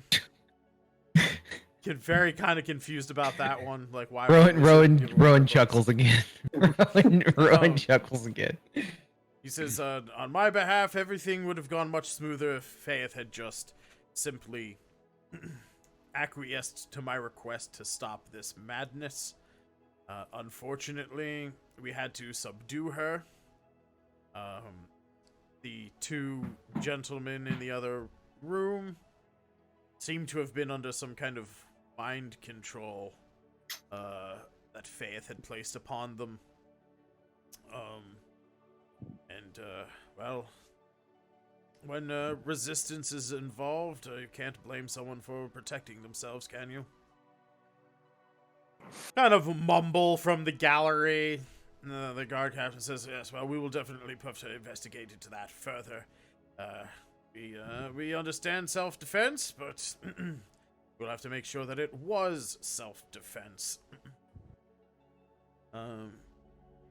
He kind of like nods at a guard, and the guard leaves the room, and the guard captain says, "We've brought a cleric with us. Sorry, let me use a different voice." But we've brought a cleric with us, yeah? We're going to have him come in here, we're going to heal her up, and we're going to get her side of the story. If anybody else wishes to make a statement, we are all ears to get your side of the story as well. I suggest Shackles. You might try to escape. She's not a very nice lady. He nods. They're going to replace her rope bindings with manacles, like iron manacles. And he also turns to the head mage of the university, and he asks, "Are there any other precautions we could take?" And the head guard, or the head of the mages college says, yes, we could cast we could cast anti-magic in this room. That way, even if she has prepared something like the Misty Step spell today, she could say the magic word all she wants and nothing will happen. Of course, he looks around to everybody in the room. All of our magic items will cease to work, their magical properties. I mean, a sword is still sharp and can be used as a sword, but say if it's a sword of branding or something, you're not going to get that fire magic out of it. That goes for all of anybody here who can cast magical spells. The zone of anti-magic is indiscriminatory against whose magic it is canceling out. I will be without powers. Faith will be without powers. Everyone will be without powers while in this room, including all magic items. It's a good thing I'm run on fist power, so. Rowan, I you didn't see know, that one coming. Rowan, you know that this is also relates to the disguise self spell, If you have disguise self on right now, you're in the anti-magic room, you will be revealed as not being whoever you disguise yourself as. I'm not too worried about these guys Okay. because I'm more worried about getting noticed in public. Potentially someone who might know Mr. Owner guy who I owe a sizable amount of debt to. All right. These guys, I really doubt it's gonna have anything to do with that. So I'm fine with that. I'll take my disguise off. I take my disguise off. It's just Rowan Janae, world famous bard extraordinaire. The one of the guards, one of the other guards kind of gasps a little bit, and Damn it. he's like, just like, cause you shape shifted in front of him, he's like, oh, and then you can hear him. He kind of whispers a little bit too loudly, but you kind of hear him. He whispers to the other guard, like on the other side of the door. He's like, I knew that wasn't Barrio Matali. He's way too short. Oh man. But he doesn't know who you are. He's just like, I knew that wasn't a famous chef. So they cast the anti-magic zone. The healer comes in. They're gonna heal up Faith. They ask her, all like, what the F were you doing? Like, what's going on? Like, what's your side of this story? And like any self-serving, manipulative, conniving person, she's immediately deflecting. Like, all of my calculations were correct. None of this should have happened. I wasn't siphoning energy from, the celestial dragons or anything. Like, it was just tapped into the weave of the material plane and all this other stuff. Just obvious bullshit, you're saying? Yeah. Like, when he came in and said, that we had to shut this machine down, I agreed to it, and I contacted these people because they were, former adventuring companions with David, and we were gonna need. It took me months and months and years actually to build this, like increasing the amount of time that it took her to make this machine every time she references it. So of course I needed help to dismantle this. Like, you can't just expect it to happen overnight, kind of thing. Just anything she can do to deflect and stuff. And the guard captains and people, they're not really buying any of this. Especially when the half dragon interjects and says, he says, I didn't write down all the schematics, but as you can clearly see from these figures here, he references the notes that he wrote down that were not that great compared to yours, Tail. He's like, but you can see here, these energy readings that came from the schematics, these are not material plane readings. These are clearly extraplanar readings. These are the energy signatures of the celestial dragons. You cannot deny this, kind of thing. If there's anything you guys want to interject, this would be the time to do it, because you think people are starting to make up their minds of what the situation and who's to blame here, and there may be a conclusion to this scene rather quickly. Quick question is, I don't remember who heard it. I know Rowan heard it, but when he was talking with Luke, didn't Luke tell him in his dying breath that she was evil and mean and stuff? Yeah. And did anybody else hear that, or was that just him? And I can't remember. No, I think it was just me. And I think it was just Rowan. Yeah, it was just me. I was the only person there. I mean, all right. Yeah, because he admitted all that stuff to Rowan. Rowan came back and got you guys to disenchant the armor. So it was just Rowan that he confessed. Rowan's kind of whatever. He really just wants to get paid. He doesn't really give a shit about the inner squabbles of this nonsense. Fair. But he will be Yeah, she's lying. She's a bitch. Like big bitch. Like she's really rude. She also had a little kid in there, and he's dead because she put the plans in him. She's like, well, he threw a grenade at him. Just when we were trying to rescue her the first time, and she deflected the grenade off of the cage thing with her powers, and it blew up. She actually killed the kid. Well, she killed the kid the first time. She killed him the second time. I had everything under. They interfered. It was they shouldn't have even been there in the first place. I know. Look.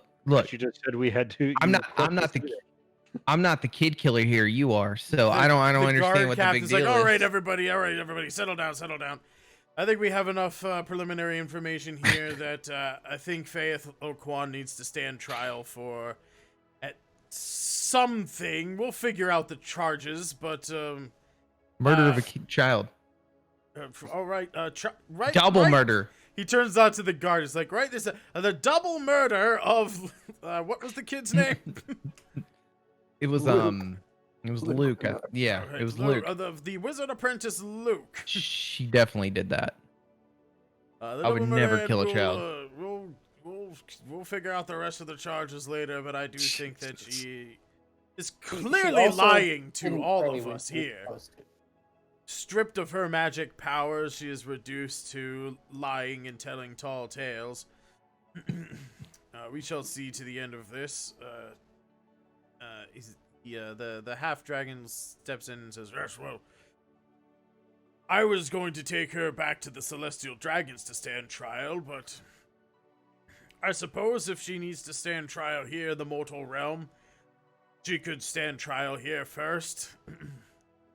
I will, he says, if there are accommodations, perhaps, that I could stay in to await the results of the trial, that would be helpful. I know a spot. Granny will hook us up. Well, all right then. They are, the cleric, heals her up enough that she's like, not gonna like pass out and stuff anymore. She's still a Rice Krispie treat though? Oh yeah. Like she's like scarred over now, but like it's not a regenerative spell. Like I know a lot of people in like D&D, they're like, I cast Cure Wounds and the wound seals closed and everything's fine. No, you guys, like, when you use Cure Wounds and stuff, yeah, it knits the wound back together, but it still leaves a nasty scar. You have to like, there's like other magic and stuff that like takes away scars and regenerates, like literally regenerates body limbs and stuff like that. So she's like all like 3rd degree burn scars, all like the mountain in Game of Thrones, right? Like all the burn, like old burn wounds on his body. Or not the mountain, the other one, the hound. Yeah, his brother. Yeah, the hound. Yeah, that kind of stuff. Like, so like literally, like, imagine a lady version of Two-Face. Literally like half of her face, her hair, her ear, just like fucking, what's his name? Aaron Eckhart or whatever, that played the guy in the Nolan movies, right? Eckhart. Yeah, Eckhart. There you go. Where he literally like didn't even have an ear on that one side. It's like that, right? And it like goes down over her like left shoulder, like her upper arm, like her like pectoral, and her chest, like the left side, her scapula, like left upper part of her back. Left chi-chi and the left back. Gotcha. Yeah. So she's like pretty melted. They're gonna escort everybody but her out of the room. They're gonna, the head mage says that he and some of the other like top wizards at this wizard college are going to keep the this room under a anti-magic zone so that she can't cast spells or anything like that. And they're gonna like, you know, lock the doors to the town guards that are there that escorted 2 of the town guards that escorted the captain are gonna stay behind and be like, you know, they're gonna have a rotating shift, basically turning this room into a makeshift mage prison cell. It's not a prison cell. It looks like a rather nice like meeting room. But yeah, they're like taking the table and chairs out of this, like emptying everything, just basically turning it into an empty room, anti-magic, locking the doors, barricading it, putting people, you know, making sure that she's like as secure as she can be for a rather powerful wizard. In order to stand trial. Which let us flash over. So Vilmar, you were standing over by the bodies. Not much has transpired, but you do see like down the far end of this hallway, like you're at the other end of this main building, but you can see like far at the other end of the hallway, like everybody's like pouring out of this room. They're bringing the table and chairs out. If there's any specific actions that you wanted to do during this time, let me know. There was just, like, a couple mages there just watching the body. Well, I just want to find out what their plan is then, if they're what these mages are planning to do with the bodies. They say that their current plans would be left up mostly to the head of the Mages Guild. But they specifically are casting not restorative, like preservative spells, so that his body doesn't like decay any further and all that kind of stuff. They don't really have to do any of that to David because he's a robot. But as far as like Luke and stuff, they're just trying to preserve the body as best they can. If there's anything you want to do to help with that, let me know. Otherwise, after that meeting where they like talk to Faith and everything, the headmaster will show up to talk to you and the other mages. Can I make a stealth check to whisper to Rowan? Yeah, you can say something to Rowan. I'm trying to make it so that only Rowan hears this. That's Okay. advantage. Oh, that's a disadvantage. Sorry. I mean, you can just like hold him back as everybody else moves over to the makeshift coroner's office. No, it's nothing important. He's literally just gonna lean up and say, "See if you can get some books." Damn it. Out of the coroner's office? Well, no. It's Just you know, as a anywhere? reward for Literally saving just things. steal any book anywhere that you see. Are there any books in this room? Yeah, there's probably some books in that room that you were. Is there anything that looks decent? Anything looks nice? You could roll an investigation check. Find out. There's a book titled How to Catch Book Thieves. You might want to get that one first. 14. I've read that book many You a see time. one that's like there's like one standout book. There's like some like, you know, like those old tomes that have like the big like metallic straps and they like clasps and stuff like they'd make in the like late medieval And I'm ages. stealing it. I don't care what.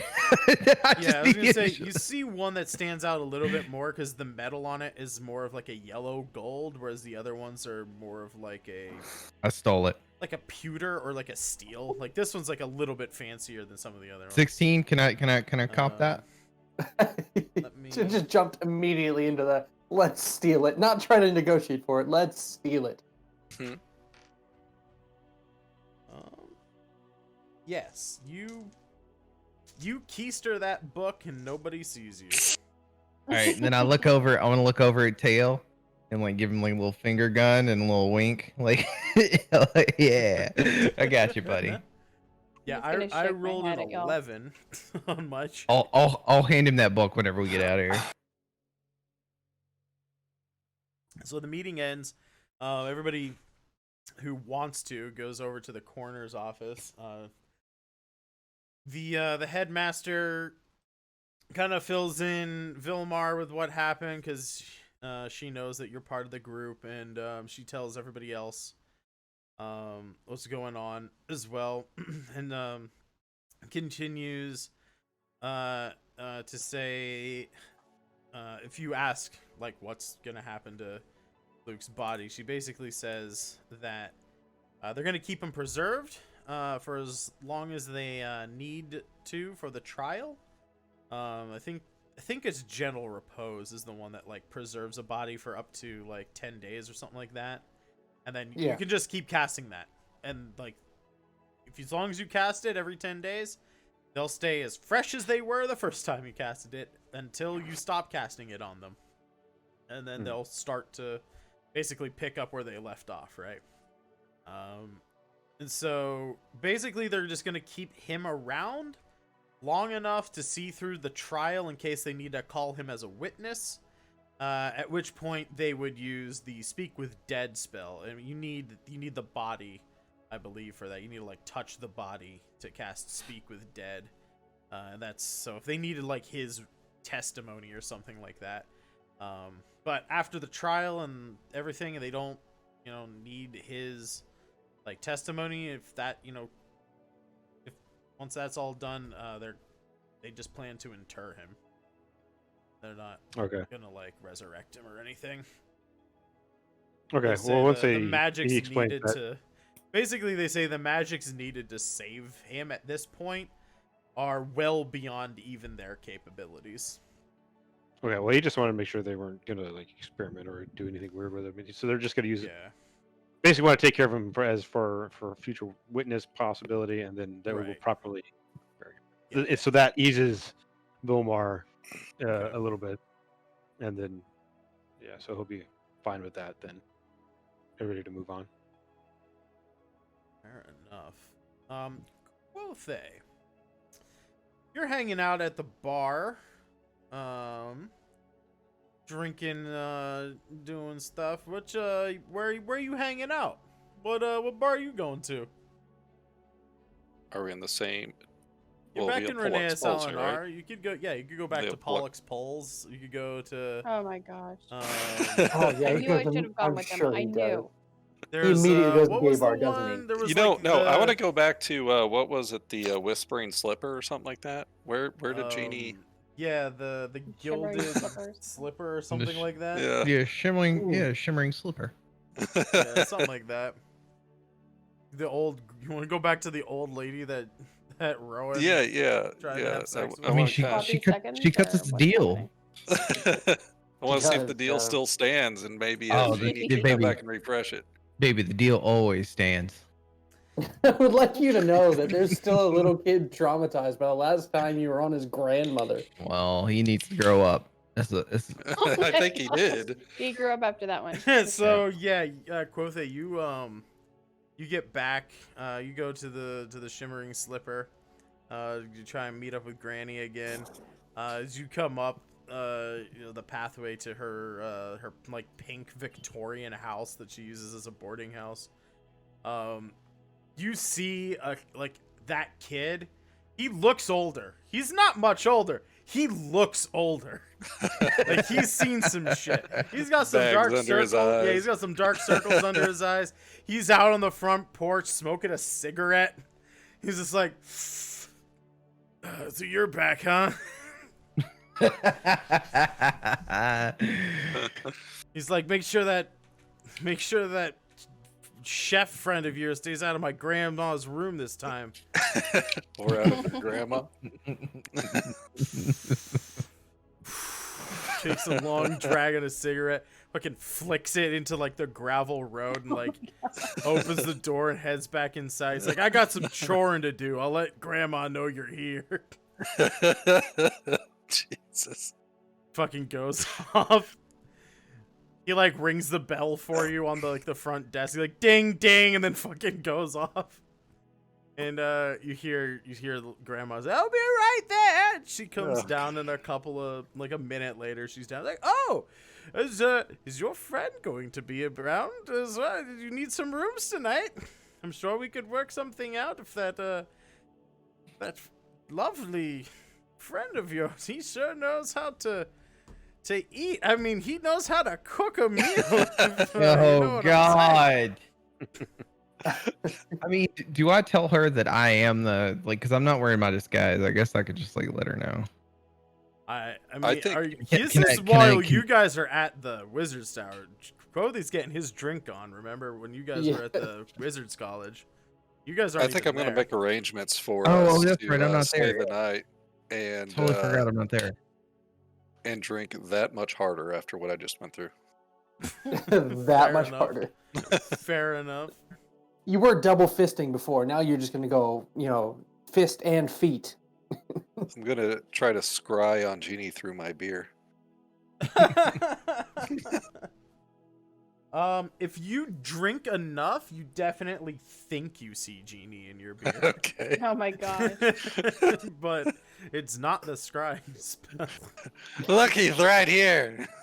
I'd stay away from that goblin's blood if I were you. It gets So real you strong. make No, thanks, arrangements for the group, and the kid has to go walk across town to the Mages Guild to let everybody else know that you've like set up like more rooms for them at Granny's place. The Perfect. Shimmering Slipper. Vilmar's not going to go there right away. Fair. He's going to go to either a temple of the Justicar or whatever the other lady is. I can't think of it. Tristiel, the Silver Lady. Just where one of those temples to meditate and pray. Yeah, either or. If you like there's like an Ornish pantheon temple here. There isn't any there's like one temple for all the human gods basically in the city. This is like very elven populated, but you can find like specific temples to elven gods. So either one is fine. But you go off and do some praying. Just let me know like where you want to go and what you want to do. If there's Whichever one he anything comes across. But he's basically the reason he's doing this is because he's trying to understand the gift he's received from his god. So he's gonna go to either temple because he knows obviously they're connected somehow. So whichever temple he sees first, he'll go into and then find a spot. So you go to the temple of Tristiel is actually so where I don't want to bring up the map of the city because I haven't drawn it and it's not cool to use art that you don't have permission to. But if you remember the city, down here, let me zoom in on the map. These docks on the western side, or the eastern side of the city, kind of like right underneath, between the two Reshis. These docks are like on the sea, but there's like a big cliff, and the actual buildings are like on the cliff, right? And then there's like some docks and stuff. Between two Reshis. Yeah. It was a good book. I'd like to do an interview show called Between Two Reshis. It's either a good book or a terrifying porno. Jad can tell all about that. Thank you. But so you guys, the castle, like not the castle, but because this isn't like big enough to have like an actual castle, but like the main like where like the lord of this city lives, like his manor and the Mages University are like up on the top of this cliff overlooking the ocean. And as you're like coming down and like kind of crossing over into like this larger dock district where a lot of the non-elven immigrants and stuff have like parts, like little Chinatown or Little Italy, like that kind of stuff, like those sorts of districts are over on the western side. You see right at the mouth of this, like the river into the Celestine Bay, is the temple to Tristiel, the Silver Lady. It's like right at the apex of the Celestine Bay, like stars and all that stuff, and she's the goddess of the brightest moon in the sky. You sit down. The rest of your group I assume if you guys like leave him to like do his religious stuff. If not, you guys hang out at the temple while he's praying. Tails is totally on a bench that is way too tall that he had to hop up on, and just going straight through these books that he's found. Heck yeah. Just Vilmar. completely oblivious to the world. Vilmar, you start to pray. You know, you're like taking in the surroundings. It's a very very opulent temple, right? Lots of alabaster and white marble and silver, you know, gilding all over the place. There's, you know, very, very lifelike paintings of Tristiel, like on the back wall. Various tableaus and scenes of her life kind of decorate the various shrines and the walls of this place. The ceiling above you is actually you see the moon that is called Tristiel. The silver is the smallest of the moon, but the brightest because it's a body of ice. Just right in the center of this dome that takes up like the roof of the main body of this temple. Right in the middle, it's shining light down. You can see the other two moons, Kithel and Gorsal, I believe are the names of them. Two other elven gods. And the rest of the ceiling is just this blackened with like hints of indigo and purple with like stars speckled all over. It's like a night sky scene. It's very bright. You can see in here, but even when you look up at the roof, it's almost like you're actually looking at a real night sky. They're like even the stars that are you think painted on there are even twinkling a little bit. Like it honestly, even in the brightest summer day, you'd come in here and think you're looking at a night sky. As you're kind of meditating and taking in your surroundings, your vision of the world around you starts to blur and fade as you notice a slight pressure around your legs. As the feeling of a large hand gripping your ankles swells, your sense of self dissolves into the blackness that has overtaken your sight. Vilmar is no more. You are not sure who you are or even what you are, but the concept of self remains.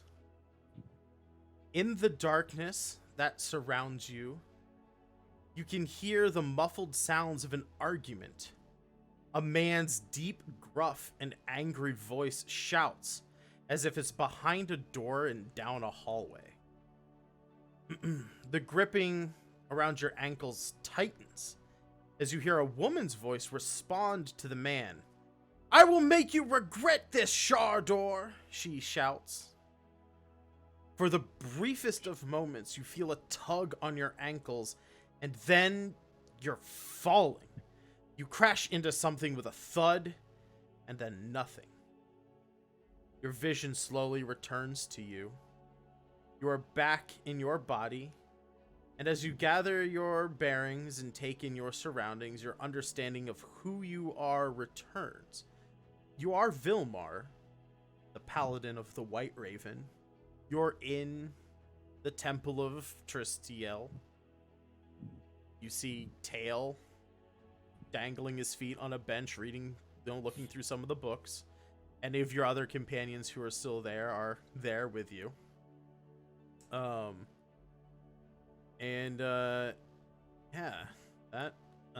is kind of snap out of it, you know, and kind of look around, and you're back after being something or someone or who knows, like Okay, then I will get up. Since I heard the name Shardor, is that what you said?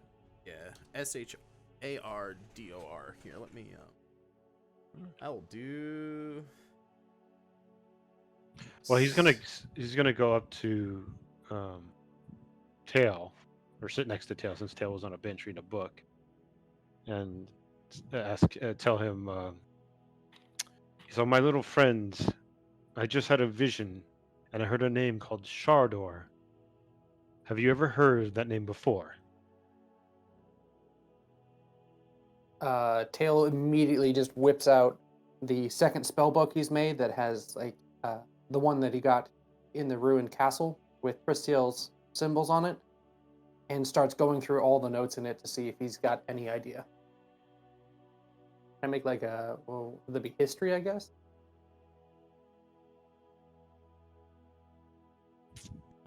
Yeah. Roll history to see if you know anything about a Shardor.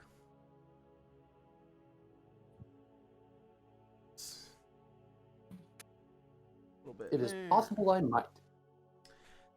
21 history check. The name Shardor is not uncommon within certain human groups.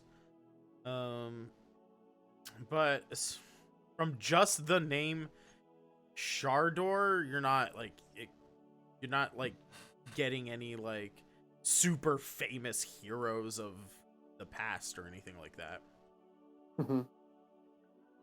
You're not really getting much out of that name. I will openly tell him everything I know about it, to just excruciating detail, to where, yeah, I wanted to know the answer. I didn't need to know about the origin of the answer, kind of. Just all the information you could ever possibly want, to the point where it's almost annoying. But all I get out of it was a human possible group. Yeah, it's like a human. You know that it's like a human name, so it could be human, like half elf, half dwarf, half orc. But you know, it's traditionally it's a human name. Okay, so Yeah. are there? There's no this- like this is- super famous people named Shardor. if we go to like a library or something, and we do more investigation into it, I don't know, search Yeah. town records, religious records. Things like Yeah, you could probably do that like on the following day. Like it's getting pretty late in the day at this point. And a lot of those places like are gonna be closed. But we definitely can get to that. We'll probably do some of that like off stream, because I think here is where we're gonna say, through critical hits and critical fails, these are the Osrynn Tales. Thanks for watching, everybody. We're actually coming in like exactly at 10 o'clock here, pretty much. It's like 9:55. We're hitting that actual stream time this week. As Vilmar has like a weird vision, here's the name Shardor spoken by a lady. While in the Temple of Tristiel, let me know if you guys want to do anything late night in the city, but I'll assume you guys go back to Granny's. Things can happen if Rowan wants them to happen, and we'll pick up next week the following day. I'll try and come up with a fun little way to... Here, how about this? It looks like we got some viewers here. Everybody who's still here, everybody who's still listening, try to come back next week at the top of the show, and we'll do a poll, because I don't have a quick access to do it right now as we're ending. We'll do a poll at the top of the show. Get your friends to come in, get everybody to come in. We'll let the audience decide on Faith's fate. And Nice. I'll have a couple of options as to what happens to Faith, and we'll let everybody just vote in a poll and see what happens to Faith. And yeah, we'll go from there. Thanks for playing, everybody. Let's do the good old shout out here for the players. Check everybody out. Pretty much everybody streams at least randomly on occasion at some point during the week. But yeah, let them know what you're doing this week. We'll start with Chaddest Chad. I mainly stream Monday, Tuesday, and Wednesday. I do some Friday and Saturdays. I'm not sure what we're going to be streaming. Focusing on FPS and CRPGs, but there's not really many games out there. I think everybody's just kind of waiting for Cyberpunk or something to happen. If you're not playing Among Us or Fall Guys, you're just kind of sitting around doing nothing at the moment. So Fair see how it enough. goes. You're not wrong. Rachel, bread and buttered. What's going on this week? Hey, so I do a podcast with my friend.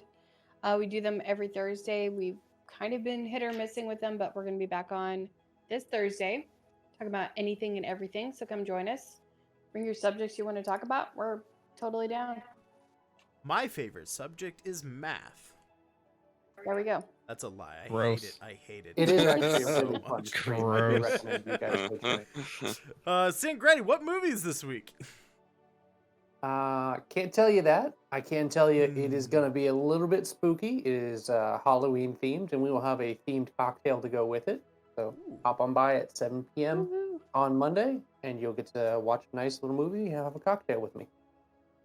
Oh yeah, I'm Sounds excited. So it's confirmed all of the Halloween movies mega marathon on on Sangretti's channel this week. Rowan, Genie Bra, let him know what you're doing this week. Schedule's usually out Sundays. I'm not quite sure yet. Probably some spooky games, maybe a little more Resident Evil. Monday, Wednesday, Friday, 8 p.m. Eastern. Monday, Wednesday, Friday, 8 p.m. Eastern. Heck yeah. Jobus, you got anything going on this week? I have nothing planned at the moment this week, so I may or may not be online. You know what? Everybody go follow him anyway and give him that love if you see him popping on. As for me, I'm probably gonna be finishing up the comic book that we've been working on all month, either tomorrow or Monday. So we're still Wow. streaming at 3 p.m. at least for the for the next couple of days, 3 p.m. Eastern. On this channel, I'll be finishing. I literally have like 2 pages left to go, and I'm gonna be working on one of those pages tonight. But I don't know how far I'm gonna get, to be honest. Yeah, the next couple of days, the comic book's gonna be up.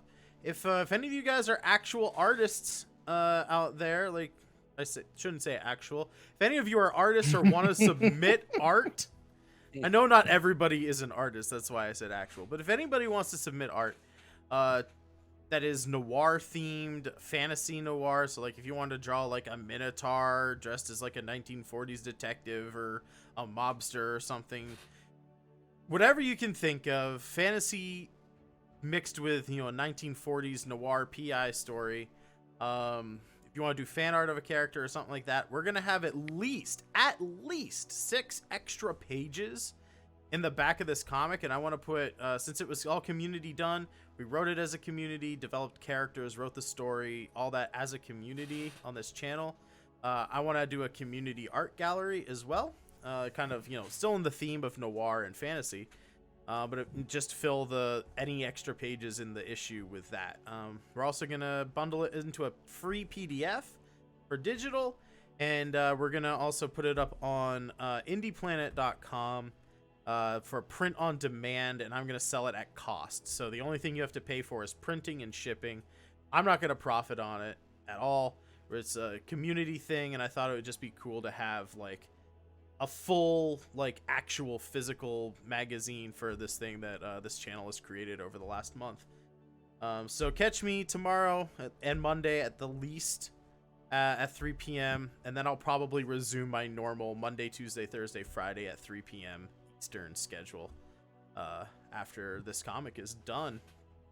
But yeah, thanks for watching, everybody.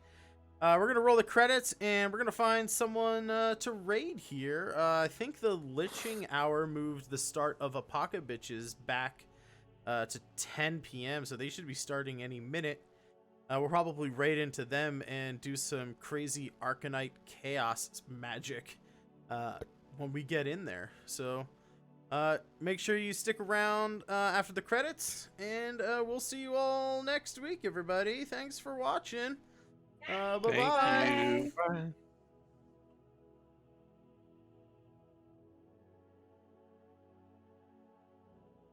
That took over this world.